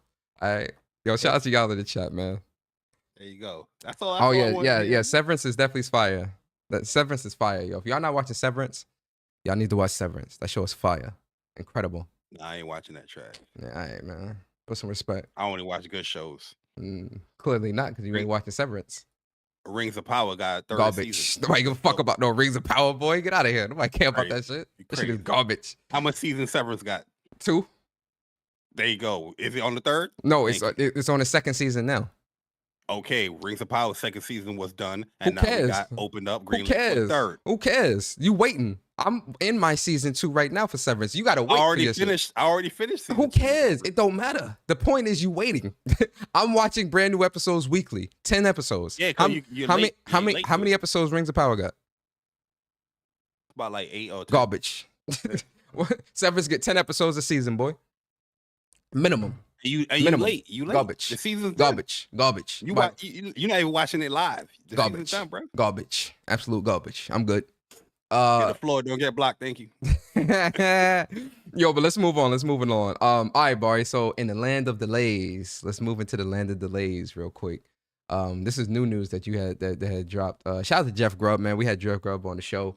Grub Snacks out here doing his thing over there at Giant Bomb. And whenever Jeff Grubb says things, you gotta be people always misconstrue what he says, which is crazy. And he always has to come on and say, I didn't say it like that. I said so, but allegedly Fair Games has slipped and is now reportedly allegedly delayed and moved into 2026. This is according to Jeff Grubb on an episode of Game Mess, where he had talked about how the game has been pushed internally to 2026. Bari, thoughts on this? Are you surprised? Are you shocked? Are you worried? This is one of PlayStation's last games as a service games. We got Marathon, we got this, and we got the Horizon Online project. I think those are the last 3 PlayStation games as a service games, at least of what we know or what's leaked, that's supposed to be coming from PlayStation. So Fair Games, new studio ran by Jade Raymond, Haven Studio. What's your thoughts on this? Disappointing to hear that if this is true, got pushed. We still haven't seen anything about the game other than this first reveal trailer, which is kind of wild for a live service game. We're not seeing it. We haven't seen the alpha, no beta, no play testing. Just got pushed. What? Scary. You know what I mean? But the biggest disappointing fact of this news is the fact that it's coming from a third party source rather than the horse's mouth itself. If something got pushed, PlayStation should be the one that's distributing that news. You know what I mean? I'm sick and tired of these news on PlayStation where it's not PlayStation saying it, it's other people saying it, and then it leads up to this, these negative news cycles, people's just making up stuff, or not even just making up stuff, but just adding on to this as far as no, this bad PlayStation news, bad, this bad. You get what I'm saying. Mm-hmm. Mm-hmm. The news cycle that we in kind of now with them being so secretive. I just don't like the fact that PlayStation's not talking or saying anything about it. You know what I mean? I like Jeff Grubb. I like his content as well, but I'm not saying I don't want to hear from him. It's just like when it comes to something like that, as far as a game getting pushback, I'd rather hearing it from PlayStation itself. Yeah. You know what I mean? Yeah. And the fact that you had a state of play, you had a week of your Q3 talking about future games to come, which you only listening to. You know what I mean? Things like that needs to be addressed and said. Now we're gonna be in this. Is it coming? Is it not coming? Is this news true? Is this not true? I don't know, man. Those are the stuff that annoys me. It's the same thing I've been saying from the beginning. when it comes to PlayStation and games as a service. I'm going to say it until I'm blue in the face, and then I'll still continue to say it. Games as a service, live service is already a very volatile market. You know, there's certain aspects and elements that need to be there out the gate. And even when you do have those aspects or those things there, it's still not guaranteed that you'll be able to even find success. And that's how volatile the games as a service, live service market is. When it comes to live service, more so this game specifically, especially looking at what has happened over the last year with PlayStation, with shutting down studios like London Studio, shutting down their live service project, canceling, shutting down Firewalk Studio, canceling, shutting down Concord, canceling And I was just about to get there. Ben's multiplayer live service game or whatever project they're working on canceled. where is action? And then looking at Blue Point, their project, a God of War live service game, canceled. Right? It's too much happening over the last year at PlayStation to where when I see things like this, my mind automatically goes to this is gonna get canned. We don't know nothing about the game. We've only gotten one CGI trailer, which was over 2 years ago. We got one CGI trailer. We know nothing about the game. We don't know how it plays. We don't know what you'll do. We have no alphas, no betas, no nothing, no playtests, no nothing. And now it's delayed. I hate saying this, but looking at PlayStation's track record the past year, I'm more willing to bet that this game will most likely get canceled. I hate to say that. I hope that's not true. I don't want to see more developers and more studios get shuttered or shut down or whatever, but it ain't looking good, man. It ain't. So if this is true that it is getting delayed, I hope it's delayed and like, you know, they'll be able to release the game. But I'm more so thinking, especially since this is one of the games as a service games, PlayStation is definitely in evaluation mode, like heavy, especially with Nishino taking the helm. And Herman Holston's reporting to Nishino now instead of them being both co-CEOs. I definitely see that catalog. Holistically, the catalog is being looked at and saying, "Oh nah, we've lost all this money. We stand to lose even more money."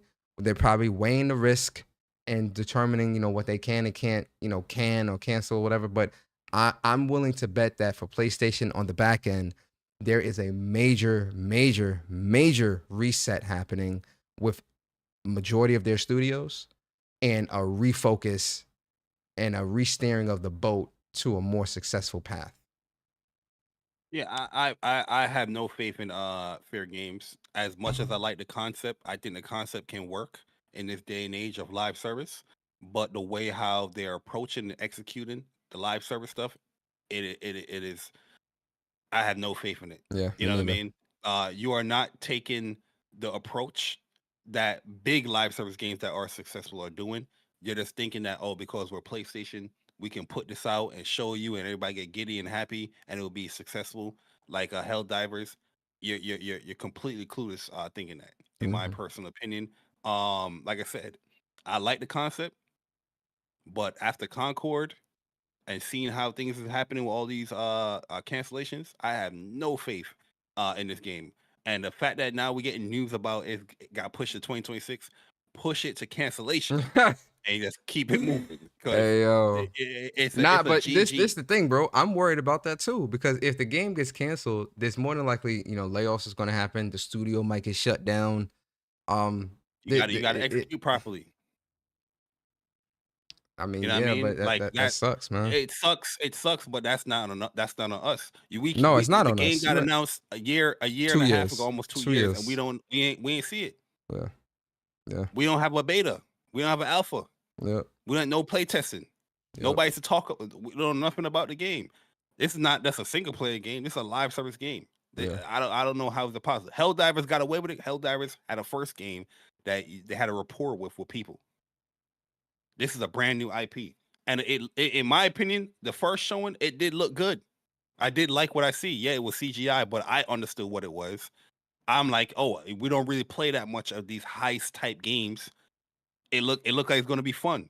Maybe with that PlayStation essence, that PlayStation fragrance, you know what I mean? It could be fun. It could have some story element. It could happen, whatever. But the fact that you're just showing it and is not even talking about it in a matter of years, and then even if somebody question about it, you know, there's nothing. I got no faith in it. That's not on me. That's on PlayStation. No, I got no faith. you're right. It is on PlayStation, but that's also why I think it's I hate saying this, but a reset needs to happen. And I think we're seeing a reset happen with PlayStation. Like I said, a reset is happening on the back end where I do think they're taking a holistic look at the catalog and they're just like, yes, nope, nope, nope, yes, yes, nope, nope, nope. Like they're just, they're doing a big reset.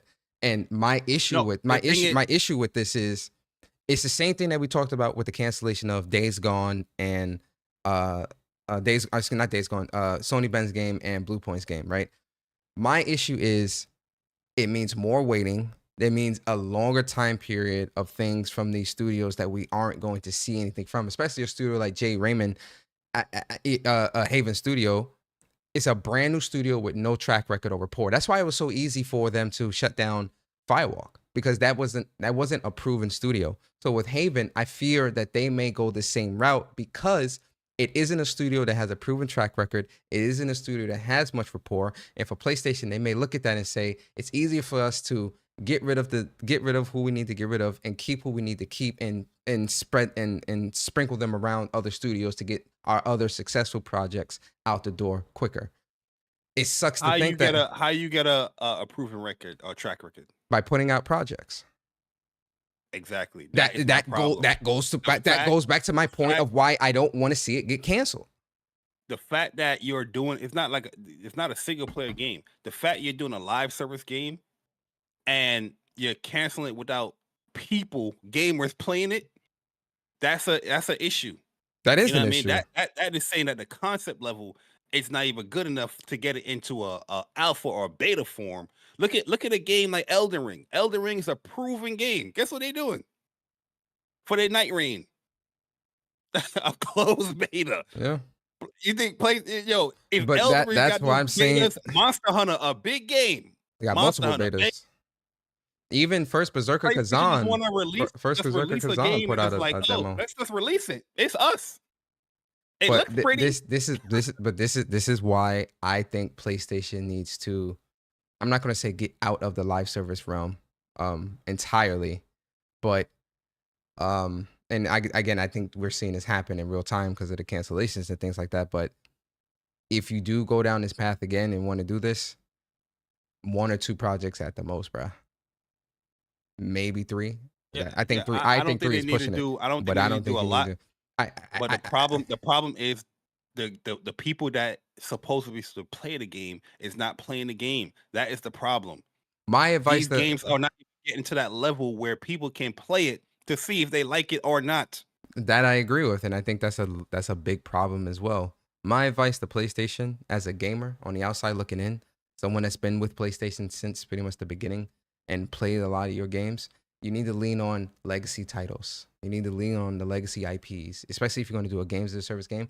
Why don't we have a Resistance gas game, or SOCOM gas game, Killzone gas game? You feel me?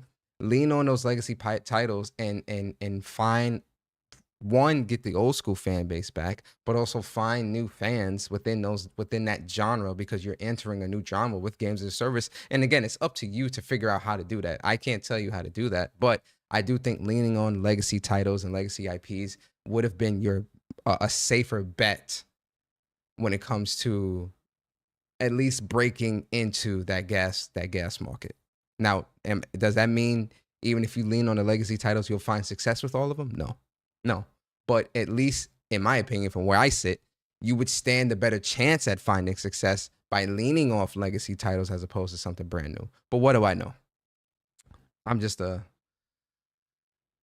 person on YouTube. Let's move on. I'm wishing Fair Games all the best, and hopefully the game releases. I would love to see the game release. I'm more upset that they canceled Concord and think I'm just going to be like, all right, let me buy this joint. I don't know if this game is going to last 2 weeks or 3 weeks. That's my issue with it. That's the other part of it. At the end of the day, you have to get these live service games in gamers' hands. I don't know who the fuck is play testing this game or who is giving them advice. I just don't like hearing and seeing cancel games that I didn't even see a trailer or you see the gameplay of. You know what I mean? But That's just me. Maybe people think different than me, but I just feel like fair games. You showed it. You spoke about it. You revealed it, and then went cold turkey. You can't do that with live service because not even the biggest IPs, the biggest live service games, are doing that. Yep. How you expect to succeed in something that you have to do to succeed? The execution is bad. The approach is bad, and they have to work on that. They claim that they said that they learned their lessons, but we obviously we have seen that they not learned their lessons on it. Mm-hmm. Yep. You're right But about hopefully we get more good news when it comes to the live service stuff. Because I love the single player. I'm not opposed to PlayStation doing live service. that. Yeah. I would love to see PlayStation have a game that they can penetrate within a live service market, and that can be very successful, 100%.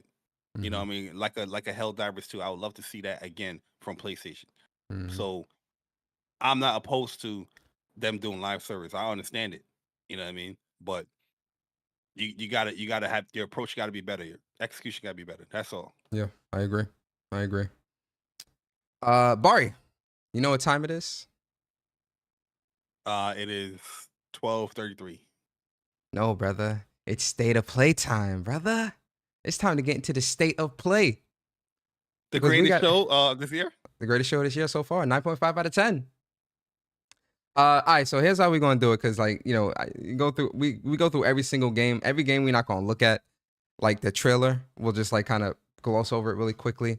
But I do want to start with a game that I know you're excited for, and we'll go through the list and just give our thoughts on seeing it, and then this will lead into our discussion of talking about our score and everything else or whatever, right? So first game, Borderlands.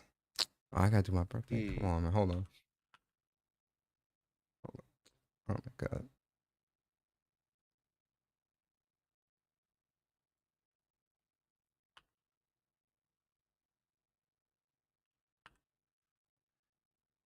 Okay, go ahead. Borderlands, what's your thoughts? Oh, Borderlands. Very excited for Borderlands. I'm a big Borderlands fan. Been playing every Borderlands. You know what I mean? I like Borderlands as a cooperative experience as well. I think they're the best in the business when it comes to cooperative play, because when you do play with your friends and you do go to your own game, let's say you're not the host, your stuff does carry over to your own game. Yeah, And there's not a lot of people that do what Borderlands do, in my opinion. which is And it can crazy. be very jarring when it comes to playing with your friends. You know what I mean? There's times where you have a co-op game that looks fun, but the stuff doesn't carry over. And I'm just like, yo, if I ain't the host, I'm not playing. Like straight like that. Like I'm not after doing this over again. But Borderlands, they nailed that aspect. And the game looks fun. I definitely want to see more of like the classes. They definitely said that they was gonna do a dedicated state of play. So they're gonna break down more of the classes, because in my opinion, if you got the fun classes, like 3, I thought was much weaker than like 2 and 1 when it came to classes as far as like the abilities and whatnot. But I want to see more of like the classes that you could play. The guns and stuff like that is always going to be fun and interested in getting the loot. But the classes is definitely where we're going to see if we put a lot of time in it, or we're just going to play it, beat it, keep it moving. Yeah. But yeah, I'm excited for Borderlands 4. Yeah, I'm not really I'm not like the biggest and I haven't played every single Borderlands, so that's kind of why. But Borderlands 4 looks really good, looks really fun. I like that gunplay aspect and the movement, everything. The game looks beautiful. So yeah, this is definitely something I can see myself playing and putting time into, especially after playing 3 and Tina Tiny Wonderland. I definitely check this out. So it look good, and it comes out September 23rd, Got a date. which is That's cool. that is the common denominator with majority of this show. Mm-hmm. Multiplat and dates. Mm-hmm. Second game was Darwin's Paradox. This was the octopus game. We got the reveal trailer for this, and so you're an octopus and you're kind of going through different little obstacles and stuff like that. This is it looks cool, but I'm probably not gonna pick. I'm probably not gonna play this or pick this up, honestly. It looked fun to me. I'll pick this up and play it. Like I don't know why I'm getting. I know the aesthetic of the game is not like inside, but the way how the level design is it's reminding me of something like an Inside. Yeah. And I like the stealth mechanic that they have here, using the ink to block out the light. I definitely play this. It looked fun. Yeah, this is probably something I would pick up on like a sale. I personally wouldn't probably play this, but this is releasing in 2025. That was a big theme of this show was you know, a lot of games releasing this year as opposed outside of like certain ones. But Dave the Diver is getting some new Ichiban holiday DLC or add-ons, and so this one is in partnership to that makes sure to make a splash. Dave the Diver is joining forces with Like a Dragon. Kasuga Ichiban decides to take a well-deserved break at the Blue Hole and stumbles upon a dolphin poaching syndicate, forcing Ichiban and Dave to dive into action. Be ready for karaoke, beat 'em up style, infiltration, and familiar faces when the DLC launches this April on PS4, PS5. I never played Dave the Diver, but I think this game is like really popular or something like that, yo. Cool little beat 'em up. Okay. I'm good on it. Yeah, I'm good. I'm good on this too. I'm not gonna pick that up respectfully. Controversial. Days Gone. I actually want to go to the article for this and just break down certain things. So Days Gone remaster is coming to PlayStation 5. It launches April 2025. So some of the things that you can keep in mind with this game, if you already own Days Gone, there is a not free, but there is a $10 upgrade path to the PS5 version of the game. So you know, you don't have to spend full price to rebuy the game again. You can just pay the $10 and get the full upgrade, and you'll get all the additional upgrades. So it's being built for the PS5. It's taking advantage of PS5 Pro, and it's going to have, you know, Tempest 3D audio, VRR support, enhanced foliage and all that stuff, quality mode, increased resolution, performance mode, increased frame rates, and all that stuff. Dual sense support, new accessibility features like being able to increase the game speed, high contrast mode, UI narration, collectible audio cues, controller remapping, field of view sliders, and more. Then there's a new mode that's coming to the game as well called Horde Mode Assault, which is survival arcade mode where you can go and play in different maps or different areas of the game and try to survive as long as possible. So the hordes that you would see. Yes, this is new. I thought they already had like a horde like survival after you beat the game. It was adding that stuff. There was, but this is something separate from that though. This is Horde Assault, okay. so it's like a wave-based survival mode. And so the hordes vary, like the size of hordes. So if you play Days Gone in the open world of the game, they have these massive hordes that are near like the nest that you'll see. And some of them are like super like a ton, and some of them might be a little bit smaller. So they're essentially and you can destroy them. That's how you would destroy the nest. You have to kill the hordes. That's how you destroy the nest. So this Horde Assault mode essentially is them taking that concept from the open world of the game and making it into its own thing. So that's cool. They said they increased the size of the horde too. Yes, much I saw larger. that tweet. Yep. And you'll be able to play with different characters as well. And so that's gonna be pretty cool. Permadeath mode. And the pricing for this, again, $10 upgrade. And if you pre-order, you get like, you know, a lot of new things like the avatars and early unlocks and whatnot. So Bari, what's your thoughts on this, man? Yeah, like I said, is it something that we need? No. But from the beginning of this generation, I've stated that once PlayStation pretty much said they're going to be doing the PC thing, that you needed to have these games have a PlayStation 5 update. And I don't know if y'all remember that, but I definitely said that with Horizon. We got that. Days Gone, I said that. Yeah, we had the updates with Ghost of Tsushima. We got that as well. We had the updates and whatnot. Even God of War. I don't know if God of War got a PlayStation 5. No, not 2018. Which I think that's probably in the works too, bro. I ain't even gonna cap, bro. Yeah, they probably gonna do that. It probably is. They're gonna remaster that. Hey, you know what? I'm gonna buy that and play that too, bro. Again, no cap. Yeah, because do you necessarily need to buy it? No, you don't. If you already enjoy Days Gone, you already have a PS5 update to 60 frames, but this is much more than that, which increased content and whatnot. It's a game that I thoroughly enjoy. So yeah, I easily got the $10 upgrade pre-ordered because I'm looking to play Days Gone again. I would have been played Days Gone again if my save didn't get deleted. I'd have been played this game over again already. But the fact that it happened and now they're doing a remaster, hey, I'm all for it. The DualSense support, I'm with that. and like the new modes. You know what I mean? It's nothing really huge in my opinion.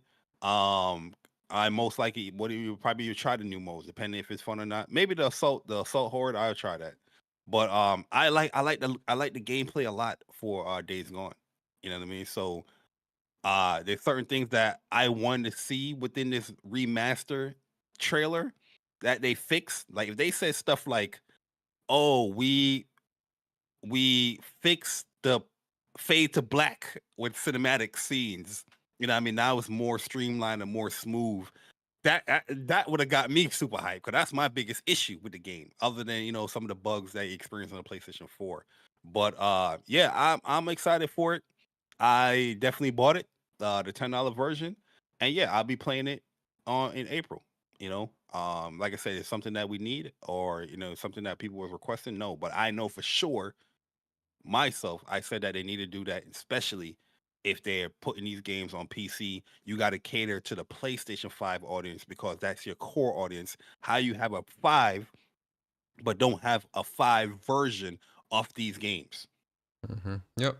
You know what I mean? So we'll see. But that's my thoughts. Yeah, it's a $10 upgrade, so I'm not mad at it. It's good. I pre-ordered it. I bought the $10 version, so I'm not that mad of it. And it comes out April 25th, 2025. So that's a little ways away, but it's cool. The graphic. I love Days Gone as well. I think Days Gone is a great game. So, I'm definitely gonna be there for sure.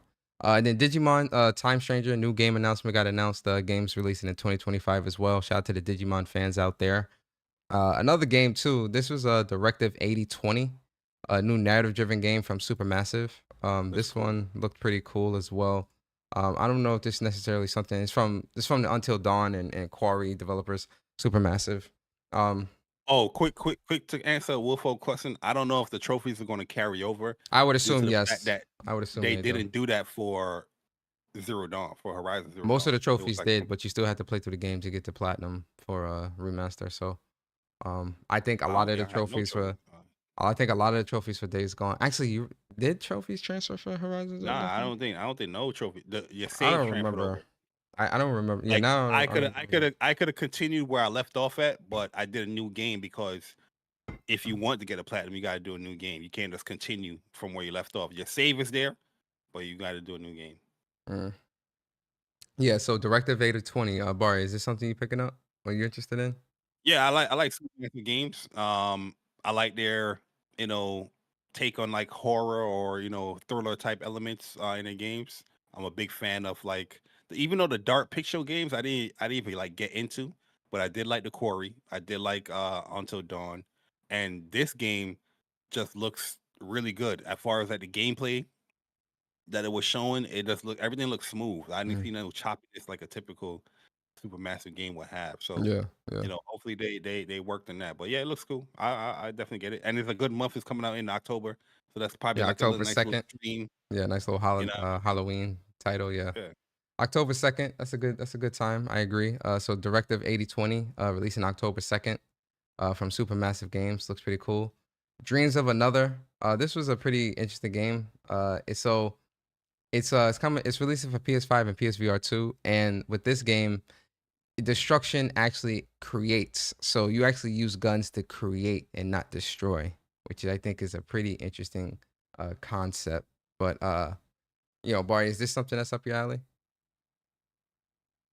It looks cool. I mean, when I saw Pixel Junk, I thought it was gonna be like like a classic like Pixel Junk like shooting game. But yeah, the concept seems pretty cool. There's no creation without destruction. Mm-hmm. It's on VR. But I ain't even gonna lie to you. Every time I see this game or when I was looking at it, I was like, is this like a game in dreams? You know what I Oh mean? yeah, because of how it looks. But yeah, like and even the name, Dreams of Another. You know what I mean? I thought it was trying to play on that, but I don't know if I'll pick it up, but I keep my eye on it. It looks pretty cool. I Have like something for VR to play. I like the concept, right? The concept of, you know, using something that's really meant to take lives or destroy to actually create. I think that's a really interesting concept. So I think a game like this is gonna have like a deep one of those games that's gonna have like a much, much deeper meaning behind it, which I think is really cool. Um I'm in the same boat as Bardo. I'm kind of like, all right, I'll kind of wait and see on it. But the concept I think is a really cool concept. Yo, shout out to Jazzy Jefferson, man. Appreciate you for the big boy $50 super duper chat. He says, yes, sir, Dragon, Digimon Story Time Stranger, my favorite announcement of the show. Yes, sir. I know there's big Digimon fans out there, man. Shout out to y'all. And appreciate the super chat as well, Jazzy. Thank you so much, man. Appreciate it. Shout out to Jazzy on that, man. That's a big super chat there, Yeah, Jazzy, it is. man. Appreciate Yo, listen, we ain't spending time on this, man. Five Nights at Freddy's, I'm good. I'm good, man. I'm not even giving it time of day, bro. I don't know. Listen, what is it? Five Nights at Freddy's, Secrets of the Mimic is coming out when it come out. Blah blah. Yeah, we moving on. Yo, y'all let us know if y'all play those games because every showcase is there. It's there, bro. Every showcase, I don't get it. There's at least a Five Nights at Freddy game. I'm good. But yeah, we can I don't get it, man. We're not wasting no time on no Five Nights at Freddy's, man. I'm good. Next game, highly anticipated game here. Hell is Us, which got a release date. It is releasing September 4th. Finally, this is a nice, cool action game here that we had seen at another state of play, but now we got a new trailer with some confirmation of a release date. Bari, how you feeling about this game? Is this up your? I know this is up your alley, but like you picking this up. Pre-ordered.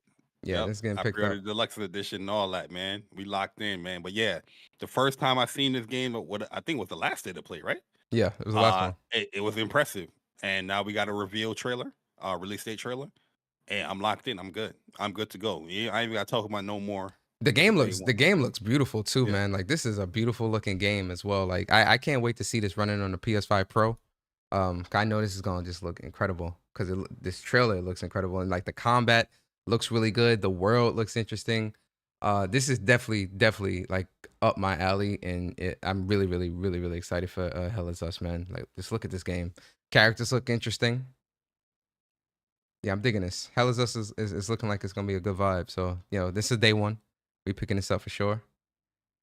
Yeah, that combat is on point, man. Shout out to Hell is Us, man. We picking this up. All right, so next, I know you hype about this one, Lies of P Overture. So Lies of P, this is some new DLC that's coming from the 2023 action RPG Souls-like game. And the DLC is Lies of P Overture, which is transporting you to the city of Krat before in its time of grandeur, before the collapse. So on the brink of the puppet frenzy massacre, you follow the legendary stalker, a mysterious guide through untold stories and chilling secrets. As Geppetto's deadly puppet, you'll journey through Krat and its surroundings, uncovering hidden secrets and face epic battles that shape the past and the future. So this is going to be time traveling DLC or prequel or whatever, where you'll be able to see. And I didn't finish Lies of P, so I don't know like what that's a call to. So Bari, if you know what that's a call to in terms of like before the puppet massacre, just to kind of explain to the people. That's the main thing of Lies of P. Geppetto pretty much caused this upheaval of like these puppets going crazy. Well, certain puppets that you're fighting against, they're actually kind of like the good people, like the good guys. But Geppetto's like master plan or whatnot, and you're like the ultimate puppet that can choose or lie. Other puppets can't lie or whatnot. But you can go much deeper in the story. But this is like one of my favorite games of 2023. Very hype for this DLC, or if this is like a standalone. I don't know what they're calling it. But yeah, this is one of the favorite. No, the base game is required. This is a DLC. The base game is required to play this. Yeah. Yeah, yo, really and truly too. If you haven't gotten to Lies of P, it's by far one of the best PlayStation 5 Pro updates as well. It is an amazing update. Really clean frame rate. Graphics look amazing. And yeah, I can't wait for this. Did they give a date on this, or did they say 2025? I think there's no date on this yet. Let me see. Easily one of my favorite Souls-like game. You know what I mean? This is definitely top 3 for sure. Matter of fact, top 2 in my personal opinion. Bloodborne, Lies of P. And I know people's gonna go crazy. It's coming. Okay, so it's dropping summer 2025, but no date yet. Okay, cool. A lot of things coming in the summer, man. People gonna go crazy with me, but yo, I love the hell out of Lies of P. Combat, amazing. Story was cool. Characters were great. The aesthetic, the look of the game was amazing. Yeah, I'm gonna be all over this DLC for sure, 100%. Now I gotta finish Lies of P so I can play through this Overture DLC. It's gonna be cool. Yeah, I definitely say finish it up.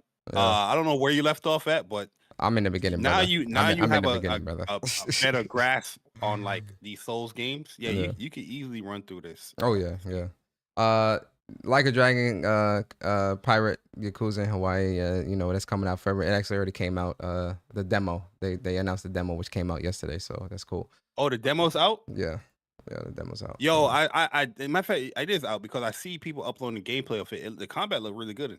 They went back to actual beat 'em up. yeah, yeah.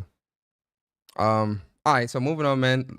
Hype game here. Lost Soul Aside coming out May 30th, Finally. 2025. And so like, you know, they kind of talked about the combat. And so, you know, the combat is definitely fluid, fast, and stylish. The story is close to Yang Bing's heart, right? And obviously it's made for PS5, so light and fast load times, dual sense control features, 4K eye candy. Obviously it's going to be PS5 Pro enhanced. And then the pre-order bonuses, if you pre-order the standard edition, you get 500 Divinity Gold in-game coins, 10 high potions, and you get Kaiser's Pre-order ain't initial. up. Yes, it is. Oh no, Wait, no, next Liza week. P No, pre-order? no, not Liza P. I'm talking about Lost Soul Aside. Yeah. But Lost Soul Aside probably no, next week the pre-orders for this go up. Sorry. Okay, gotcha. Kaiser's initial reveal outfit, the origin. So they're just talking about like what you can get.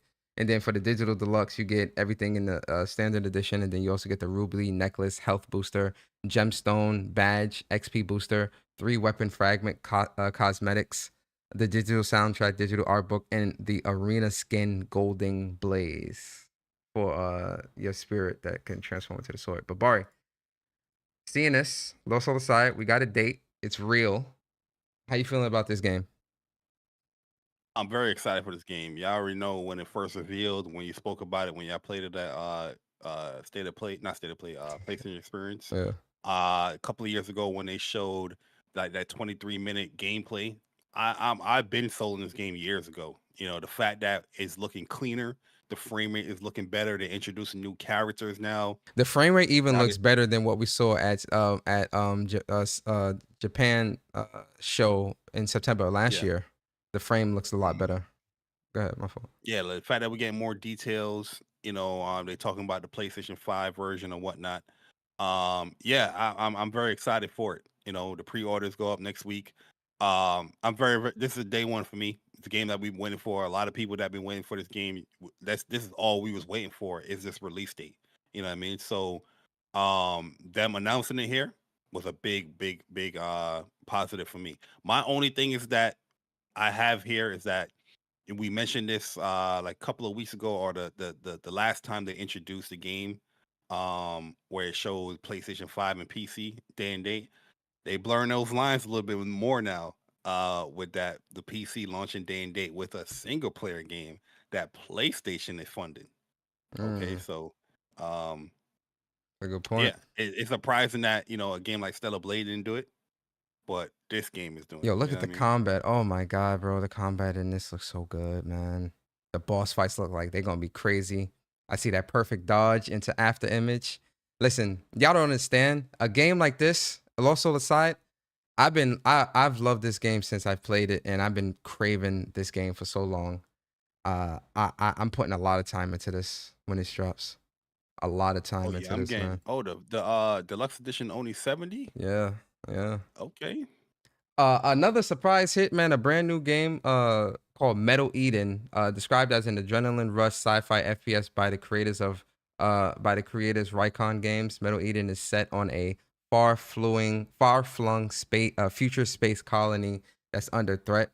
A combat-ready android, Oscar, is deployed to protect the colonists. Expect fast-paced action when the game launches on May 6th. This game here, Bari, this was a surprise for me too. That really has me like, yo, I thought this was Marathon, bro. This junk look good, man.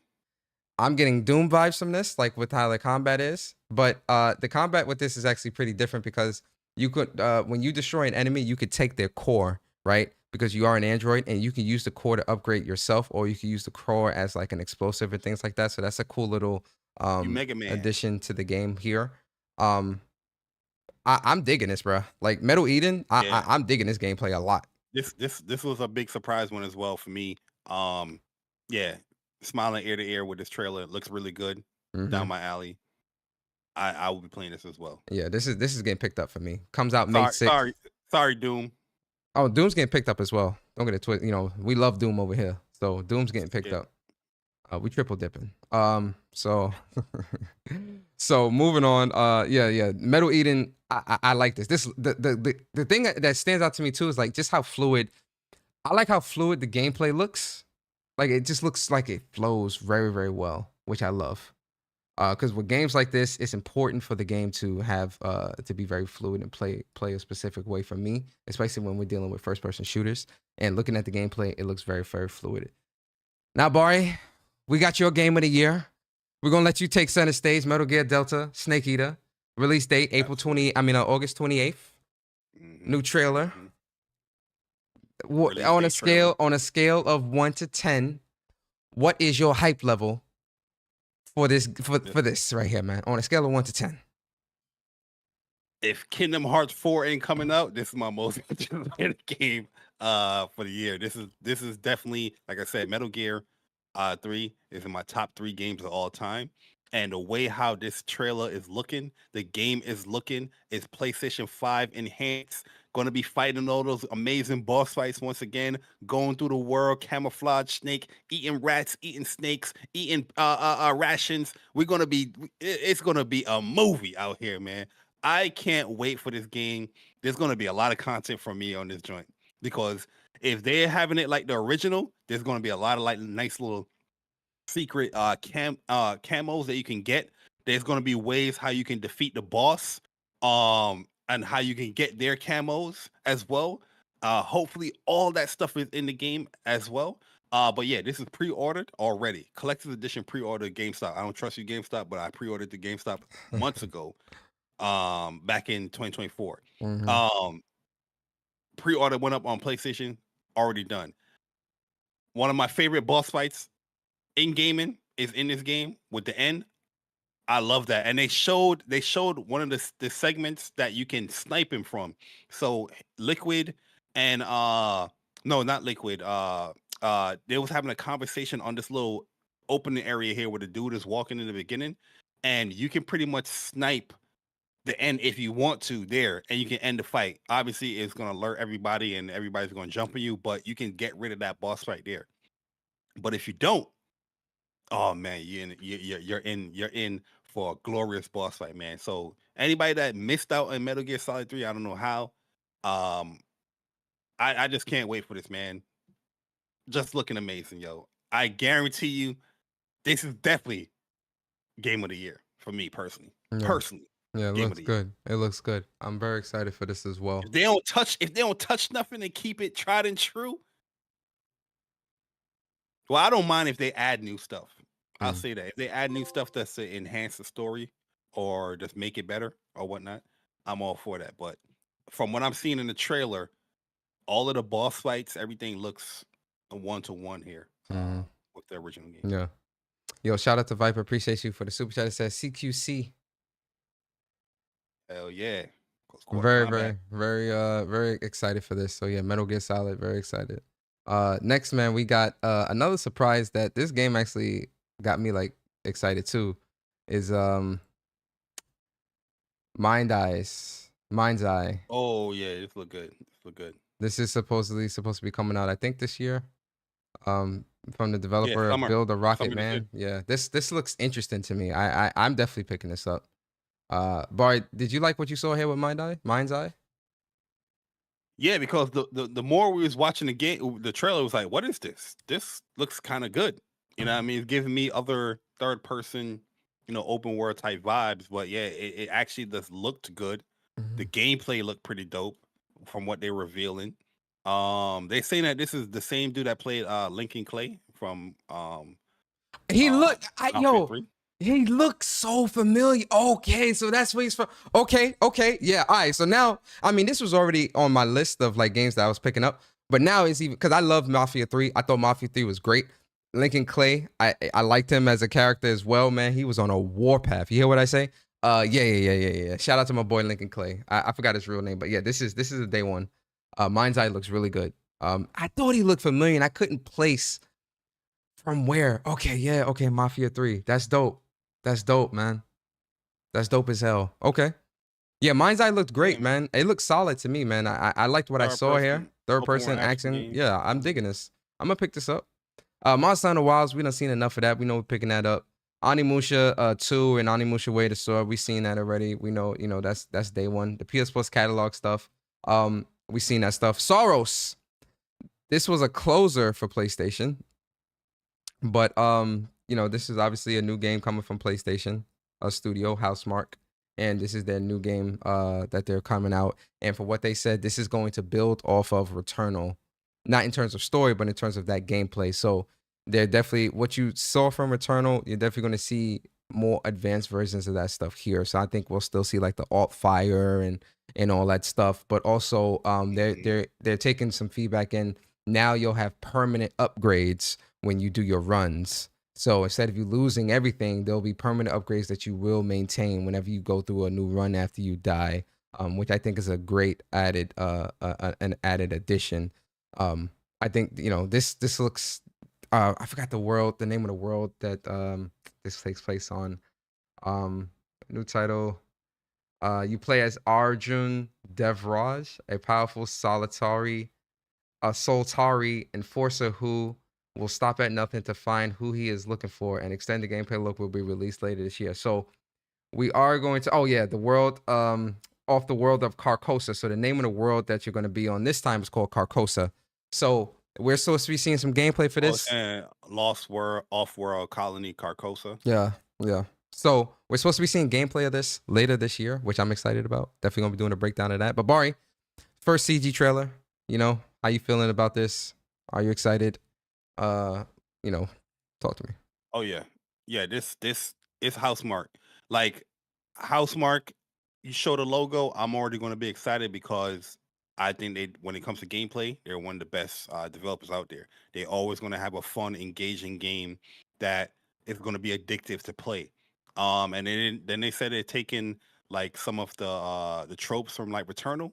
I'm already sold on that. Like Returnal dealt with a lot with the moon. This game is dealing a lot with the sun. With this whole eclipse thing. That's happening on Carcosa, whatever it's called. Graphically, you know what I mean? You can definitely tell that they leveled up here because in our live reaction to this, you was thinking this was the Sony Santa Monica game. I'm not saying that in a bad way. I'm saying that in a positive way because how they leveled up graphically. You know what I mean? The character detail, the model, yes, it's CG and all that, but it was looking definitely Sony Santa Monica-ish until you saw that little spiral of the projectiles. Then it was like, oh, okay, Housemarque. You know what I mean? But yeah, like you already know, man. Returnal is one of my favorite games from Housemarque this generation. And yeah, if they're just taking more cues from that, and just a different environment, new character, new story, I'm all for it. And yeah, the permanent resource as far as progression, they said is going to be available to you. We'll see how that plays because I personally loved Returnal's, how it can be like very hardcore. Like if you die, you losing everything. But once you learn the levels and learn to get the shortcuts, because you do get the shortcuts, there's permanent stuff that you do earn, quote unquote, in the environment. But once you learn the game and once it clicks with you, that stuff becomes like, yeah, I can just go through it. You know what I mean? But we'll see how it is because it does work well in other games, roguelike games. So I'm guessing they're getting feedback from how popular and how good the other roguelike games are doing, and they want that success as well for SAROS. So yeah, I'm all for SAROS, man. It looks amazing. I'm loving the color palettes. The character look amazing. And yeah, that weapon too. The weapon, you already know the vibes, man. The weapon looking great. I'm all for this, man. Day one, easily. Yep, this is day one. Can't wait for this, man. This is like one of my most anticipated games for sure. The curtain opening up a little bit more, man. Now we're gonna talk. Don't talk. No, we're gonna talk about that. We'll talk about it. I'm talking about. Oh, we're not in the topic. We in the news. Yeah, this is like it's news. This is like news discussion. Like, all right, go ahead. All right, then Shinobi Art of Vengeance, what I thought looked really good, as Hell well. Yeah, that's my man Joe Musashi. August 29th. This is coming out. Definitely. It's got pre-orders too. Pre-order this too. Yeah, definitely excited for this, man. This looked really good as well. Same people that did Streets of Rage is doing this. So the Yeah. same type of art style and all that, Mhm. amazing. So yeah, I'm in there for this one as well. Combat looks so Yo, solid with this too, bro. I love the combat with this. March, April, May, looking kind of Yeah. insane, bruh. Yeah. Looking kind of insane. Yeah. Yeah. It's definitely looking crazy, man. Like it's starting to pile up for 2025. Sonic Racing Cross Worlds that got announced. Split Fiction, we've already seen that before, but that got, a new trailer. Looks good. Splitgate 2, we've seen that before. Stellar Blade Edge Nikki crossover that got announced as well. They're getting new content, a boss battle, collectible dollar stickers, and new outfits. And the PC version got announced as well, and the Nikki DLC. All of that will be coming in June. Oh man, they about to go crazy on that PC. The Midnight Walk that got announced as well, releasing May 8th. This is a VR game from the people that made Lost in Random. Looks pretty cool. Tides of Annihilation. In fact, no, I'm gonna save that for last. All right, yeah, WWE 2K25, cool. Welcome to the Island, which is supposed to be like my park for NBA. We're good on that. Warriors Abyss. This was a stealth launch, but it's pretty much a Samurai Warriors Muso asymmetrical game. Looked pretty cool. All right, I want to get to Tides of Annihilation because this got extended gameplay, so we're gonna talk about this extended gameplay and whatnot. But Bari, Tides of Annihilation, another surprise release or showing at PlayStation's State of Play. I fell in love. Like, for those who don't believe in love at first sight, Tides of Annihilation will fix that. I fell in love. I fell in love immediately. As soon as I seen it, seen the combat, seen the world, seen the gameplay, I fell in love. And then the extended gameplay, Lord Jesus. Bari, talk to me. Now, I gotta ask you a question before you even say anything, because I seen this comparison on Twitter, and I'm kinda, I get it, and I'm kinda like, maybe I need to see a little more FF16 comparisons. You see it or no? Do you see it or nah? Or are people reaching with that? I'm not saying 1-to-1, but are you seeing certain things within the combat or characters and stuff like that that makes you think Final Fantasy 16? I personally didn't think Final Fantasy 16. Yeah, of course, there's going to be similarities as both action games, but as much as I love Final Fantasy 16 combat, Final Fantasy 16 combat looks or is more grounded from what this looks like. This looks like it's more Bayonetta, Devil May Cry, Ni no Kuni 2, Astro Chain type of combat from what I'm seeing here, because you do have the summons with the knights. Oh my god, this combat, yo, oh my, yeah, like when it comes to Final Fantasy 16, you don't have like ground bounces like that. There's not that much things that will just propel enemies in the air. You gotta be very like specific as far as what you want to do. This feels like a little bit more loose as far as like a lot of things will propel enemies in the air. A lot of things will ground bounce. There's down states, things like that would just change the scope of the combat. But yeah, easily, if Metal Gear Solid wasn't here, this would easily been the game of the show for me personally, just based off of it revealed the game, but it showed the gameplay. Of course, SAROS is up there for me as well, but everything about this game, from what is being shown, especially with the extended gameplay, is everything I love about these action games. Yes, bro. Preach, man. I'm there. Preach, bro. With this, man. This is the day one for me. This is a day zero, bro. This coming 2026. 2025. No, it's 2020. So 2026. 2026. This come. No, I saw 2025. This is coming out later this year. Nah, this is 2026. This is 2026 title. From what I saw, I thought it was 2025 as well, but then I saw something that it said 2026. No, I saw later this year. Hold on, let me check.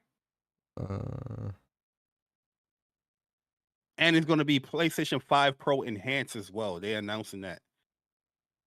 But I know I saw 2025. It was like summer or something like that. Yeah, we're eager to share. No, that's to share more information, not the release.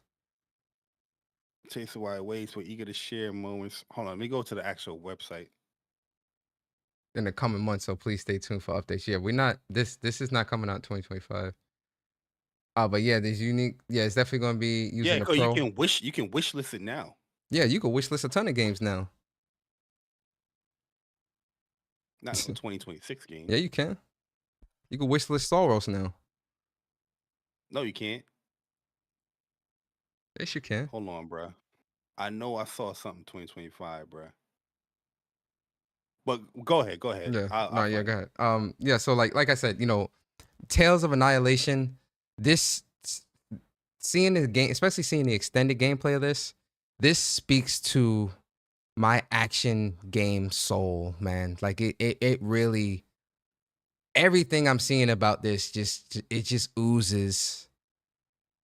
It just oozes action and just like a good fun. It looks fun as hell, man. Like I can't wait for this. This is definitely one of my most anticipated games from the State of Play show that really has me really excited.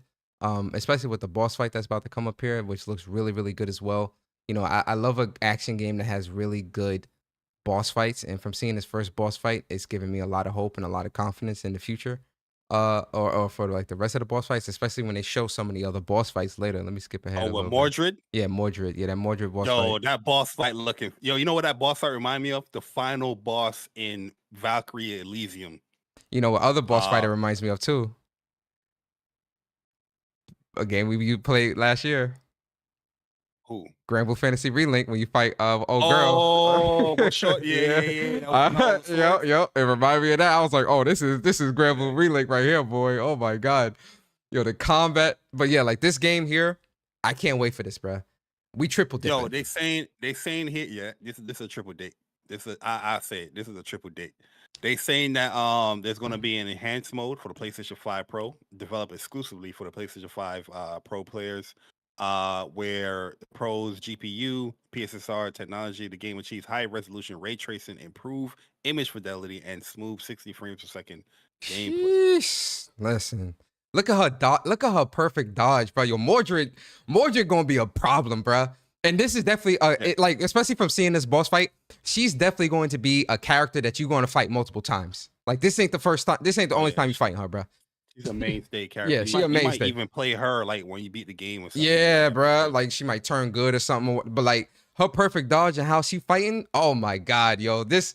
I'm really excited for this game, man. Tides of Annihilation, man. This is up my alley, like 100%, man. This is like 100% up my alley. I can't wait for this game. This Mordred fight is crazy. Listen, bro, I need this game to come out 2020. I would love for these games to come out 2025. I know I seen something like that, but maybe I read it wrong. But yeah. At the end of the day, the stage changing. Look at that perfect block, perfect dodge.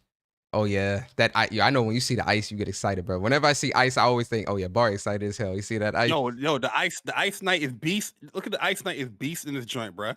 You gonna see like she did a that crazy fire knight look good too, bro. That fire. Oh yeah, that's my speed like right there. The tank damage. You already know. Dude. Yes, sir. You already know. When I seen that, my eyes lit up, boy. I was smiling ear to ear, like yeah, I see the fire and I see a tank style.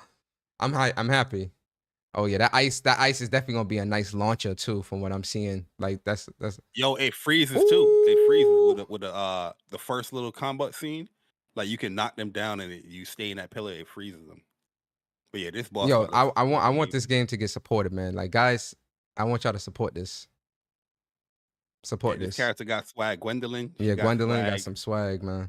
See, right here is where you see a little bit of that frame rate, that little frame issue. So, you know, the Pro definitely gonna fix that. When all them swords started coming out like that, there was definitely little frame issues there. So it's definitely some work they need to do with the game in certain aspects. But overall, I think the gameplay for this looks extremely, extremely solid. So yeah, Twins of Annihilation. Can't wait for that, man. That's a day one, guys. And that was the state of play. Those were the games. So now, excuse me. Bari, real quick, you know, let's get into our discussion. We went through all the games that are state of play. We gave our thoughts on all the games that are state of play, right? So I have a question for you, Bari. And this is a two-parter. The first question is, you gave it a 9.5, a 9 out of 10. I gave it a 9.5 out of 10. Well, I guess it's just one question, really. Did WUPS boys get it wrong? Did the WUPS boys get it wrong? That's the first question. And then the second question, hold on, let me look. I gotta look at it. So then the second question is, hold on. Okay, so that's the first question. Did the WUPS boys get our scores wrong when it came to scoring this state of play? The second question is, was this state of play enough for you as a PlayStation fan? Bari, you've got the floor. Start us off, sir. Well, yeah, I don't think we got the score wrong as far as the game showing, the hype level of the game showing. You know, a lot of people they harken on the whole. There's a lot of multiplats, which yeah, it is a lot of multiplats that was shown here. A lot of partnerships that PlayStation have or whatnot that was shown here. Heck, all of the shows that they had this year in for an entirety of gaming is all multiplats. You know what I'm saying? But as far as like the excitement level, there was things that was shown already, but now we finally have a release date trailer. You know, that's a thing in gaming where you might can reveal a game, but then you have the release date trailer or the gameplay reveal trailer revealed at a later show. You know, that happens. Yeah, I'm very excited for it, man. When I look at this overall show, there's a lot of games that I'm just like, yeah, I'm buying and playing this day one. You know what I mean? Was there everything in the game that I'm gonna show that was gonna be playing? No. But out of all these games, there's a lot that I can list. I'm like, yeah, I really enjoyed it. I like this the pacing. I like the format as state of play as well. But not every state of play is a hit for me. You know, the last one that they showed, even though they had Ghost of Yote revealed, my initial reaction was not positive for that show. You know what I mean? This show had majority of multiplats there, but I was super excited for the show. But yeah, the score, I'm still sticking with a 9 out of 10 because yeah, a majority of the stuff that I seen here, I'm very, very excited for. And we definitely got a big reveal with Housemarque's new game coming out, which is us opening that curtain more as far as what the future of the PlayStation 5 and Pro is doing. You know what I mean? That's the biggest criticisms, in my personal opinion. And we've been stating this for how long now? Where 4 years. yeah, I would love to see PlayStation have a actual showcase, talk to the fans as far as what they're doing first party wise, no different than what Housemarque did with the SAROS reveal. They showed a trailer, but you also had a conversation from Greg stating that yeah, we're going to be showing and talking about the game more later on this year, and it's coming out 2026. Perfect reveal right there for me because not only did he just show the game or you reveal the game, but we also know that it's going to be gameplay reveal later on in the year.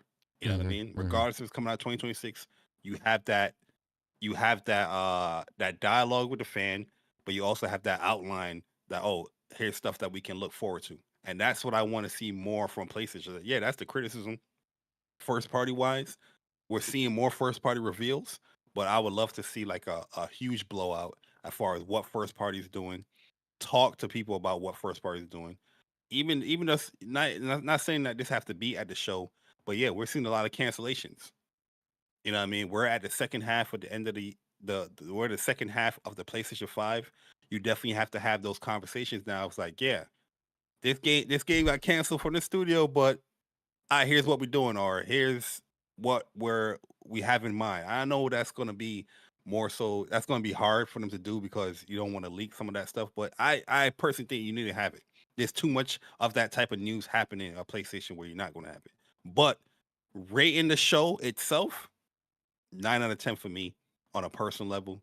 Great game. I find it hard to believe that anybody thought this show was horrible.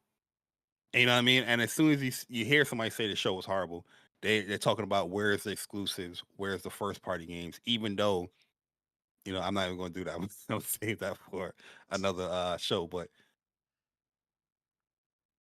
I just find it hard to believe that people thought this show was bad with all the games shown here, in my personal opinion. Yeah. If you thought this show was bad, I don't know what you've been playing for the last years on PlayStation. Yeah. You know what I mean? Maybe you don't play PlayStation like that a lot. You know, or you just play certain specific games. But if you're a primary PlayStation game, I don't see how, you know, having multiplats, a few exclusives here and there, how this was a bad show. in my opinion. But Oh, it's my turn. Is my turn, Bari? Is it my turn, sir? yes, Oh, it's my turn. yes. Okay, It okay, is your okay. I don't care if you think I got it wrong or not. Your opinion ain't my opinion, so I don't give a fuck. Respectfully, right?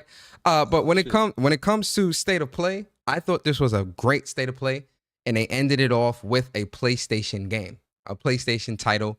They revealed the bag, right? A lot of the games shown at this state of play, I'm buying. There's at least 9 or 10 games I'm picking up. This was a great state of play, showed a lot of great games. It's a 9.5 out of 10 for me. Now, if you think it's something else, that's all you. That's for you, man. But for me, there's no such things as the WUPS boys getting it wrong, because it's just our opinion. And personally, a lot of these games. Personally, I think your opinion is wrong. That thinks it's bad. I think you have a shit opinion. I think you have a horrible gaming palette. I think you need to get your brain re-examined. I think you just suck at video games. If you thought this state of play was bad, my bad. Go ahead. Yes, sir. I agree. And yeah, I agree with a lot Bari said, man. Like, a lot of the stuff here, I was excited for. I was excited to see. I was excited to play. We got a lot of release dates or release windows, which is something that, you know, is unheard of in today's time when it comes to develop these shows and whatnot. But we got a lot of that here. I was happy. I walked away from this state of play happy because we know a little bit more about what PlayStation first party is doing in terms of housemarking their new project, and we can know when to expect more from them this year. We're going to get more actual gameplay about SAROS this year. That's a good thing. So for me, the show was a 9.5 out of 10. I loved it. I enjoyed it. And I thought it was great. In terms of as a PlayStation fan, again, now we've got the bag opened up a little bit more. Now PlayStation has to initiate phase 2, which is show these. You got the bag's open. We know about like at least 5 or 6 games now that are coming from PlayStation first party. Now you need to do a proper showcase and show these games off in their own light and give us a look at these projects. That's what needs to happen now.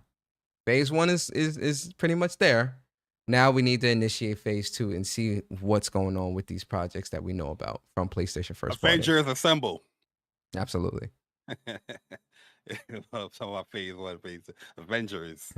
Dude. But in terms, it was a fun show, man. And as a PlayStation fan, I'm happy. I as a PlayStation fan, I'm satisfied because I know more about first party now, which is things that I've been wanting. And I do want a roadmap, and I think we do need roadmaps, and I think roadmaps are important. And I'm going to continue to keep talking about roadmaps until the end of time. I don't care how anybody feels about roadmaps. I want a roadmaps, and a roadmap is what I expect from PlayStation. I don't care who you are or how that makes you feel. Deal with it. And if you have a problem, just tell me. Just say it. And don't speak in. I need a road maps because I like to see where we're going when we're taking this journey of the PlayStation 5. I personally feel like there's no way I feel like people can be honest with themselves when they're saying that they don't care or need a roadmap when it comes to PlayStation. If you experience PlayStation 4 or heck, even PlayStation 3. You know what I mean? Like I said, with a PlayStation, you always knew the game's coming and you always had games that you were playing. You know what I mean? I know the people that don't really play PlayStation, they're like, where's the game? There's always games coming. And don't get it twisted. At PlayStation 5, you always got games coming. But at the end of the day, we know first party is lacking. And first party definitely needs to show the future of what the PlayStation 5 is going to be delivering. And that's pretty much it. Now that we're seeing more of that, because yeah, we definitely have more to look forward to. Ghost of Yote, Death Stranding, Intergalactic, The Heretic Prophet, Wolverine, now SAROS. Things are opening up more. But yeah, now we just what the other studios is working on. Let us know. There's no way you can be investing all this money in a platform. $500 console, $200 DualSense, VR, PlayStation 5 Pro. They'll be like, oh, I don't care what the future holds. The fuck? Stop. We gotta stop lying to ourselves, man. You know what I mean? People want a roadmap with VR. Huh? How the hell you want roadmap with VR but don't want roadmaps on PlayStation 5? That you need a PlayStation 5 to play the PlayStation VR. Nasty work. Craziness, man. Nasty work. We need to stop doing this feel good situation and be real with ourselves. You can love PlayStation. Trust me. Our trophies show that we love PlayStation. I don't know about some of these people that's trying to criticize people about a 9 out of 10, 9.5 state of play. You're not even equipped to have a conversation about PlayStation, but you want to criticize how people should be feeling about PlayStation. Sit your ass down. Please. You are not on that level. You are not on that level. Stay with the people that's on your level, your 240 something score, respectfully. Okay? Stay on that bronze level, respectfully. It's no different than rank play in any fighting game or shooting game. You're not going to talk to a grandmaster talking about, here's what you should be doing, and you in a bronze rank. You're not going to be on Street Fighter to a master or grandmaster player talking about, hey, man, you should have fireball there, and you in a bronze rank. You sound crazy to people. You look crazy. You don't even play on this fucking platform. Uh-oh. And you're going to talk about how people should feel about a platform they primarily play on. Sit your ass down, please. Thank you. Oh man, there it is. There it is. And there you have it, people. Man, yo, it's crazy, man. Your primary play on PlayStation, you be like, yo, yeah, nah, they need to have a roadmap. Yeah, they need to show what they gotta put out there. You know what I mean? I invest money in PlayStation. How the fuck you gonna tell me how I should play? And then the things that you should compare to, gaming, now all of a sudden that's out the window. You can't compare it. What the fuck? So you just talk? That's a talk. Nasty work. I don't understand how you can come from PlayStation 4 and just be so okay with everything they do on PlayStation 5. It's no different than if your girl or your wife is doing something that you loved and she just completely stopped. Man, you ain't gonna question it. It's like, hey man, that's just part of the relationship. If my wife was stop doing something I love, I'd be devastated. You know what I mean? If your wife or girl was cooking you steaks every Sunday, and then she stopped cooking you the steaks every Sunday, you're gonna be like, hey, that's part of the relationship. The fuck going on? I'd be devastated. You know what I mean? What the hell is going on out here, man?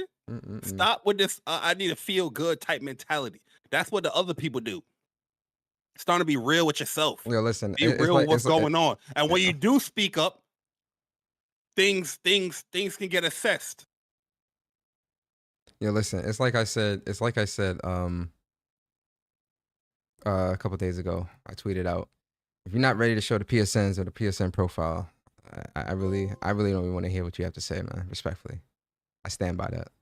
Yo, Viper, appreciate you for the super chat. Bari the Diffuser profile, please. Motherfuckers was proud to shot one that profile too. Show that profile too. Yeah, crazy. I seen that one that Bari was referring to. Yeah, he showed the profile. I was like, yo, bro, really? It's not even a disrespect. Like, if you play your games, you play your games. But it's at certain levels. You're not going to come over here and tell me how I should feel about a PlayStation showcase or PlayStation when you don't even play enough or even on that same level as me at playing. That's how I look at shit. That's how life is too. You're not going to tell a mechanic how he should fix a car, and you're not a mechanic. You know what I mean? Nasty work. That's the problem. People just want to talk, and then when they do show the PSN, I'm like, yeah, really, truly, no disrespect, you're not equipped to have that conversation with me. If you want to say that, you don't agree with my score, hey, that's cool and dandy. I have no issue with that.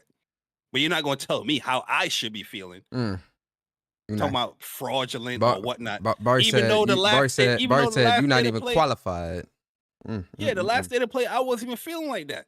Yeah, I ripped the last day to play a new one. I think I think I gave that one like a 4 out of 10 or something like that. That's crazy. You got these new news coming up.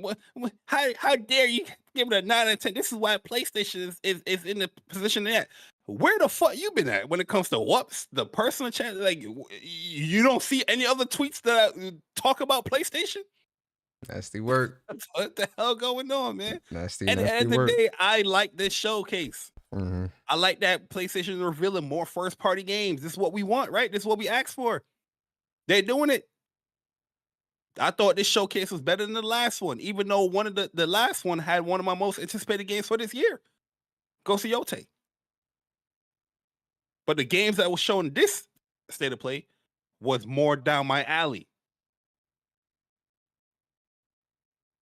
Come on, man. Nasty work. People make it seem like we can't criticize or we can't like or dislike things that PlayStation does. How the hell we can't, but you can, and you barely play on the fucking platform? Motherfuckers don't have a PlayStation 5 telling me how I should feel about state of play or how I should feel about a game. You ain't even playing a motherfucker. What the hell going on, bro? Nasty work. Nasty work. I'm done. Nah, yeah, Bari said it, you know, he pretty much hit the nail on the head. So, you know, I ain't gonna spend time repeating all of that, but that's the show. Bari in rare form. We got rare form Bari as a treat, which is always good to see. And if you've made it this far in the show, guys, we're gonna give you some trophies.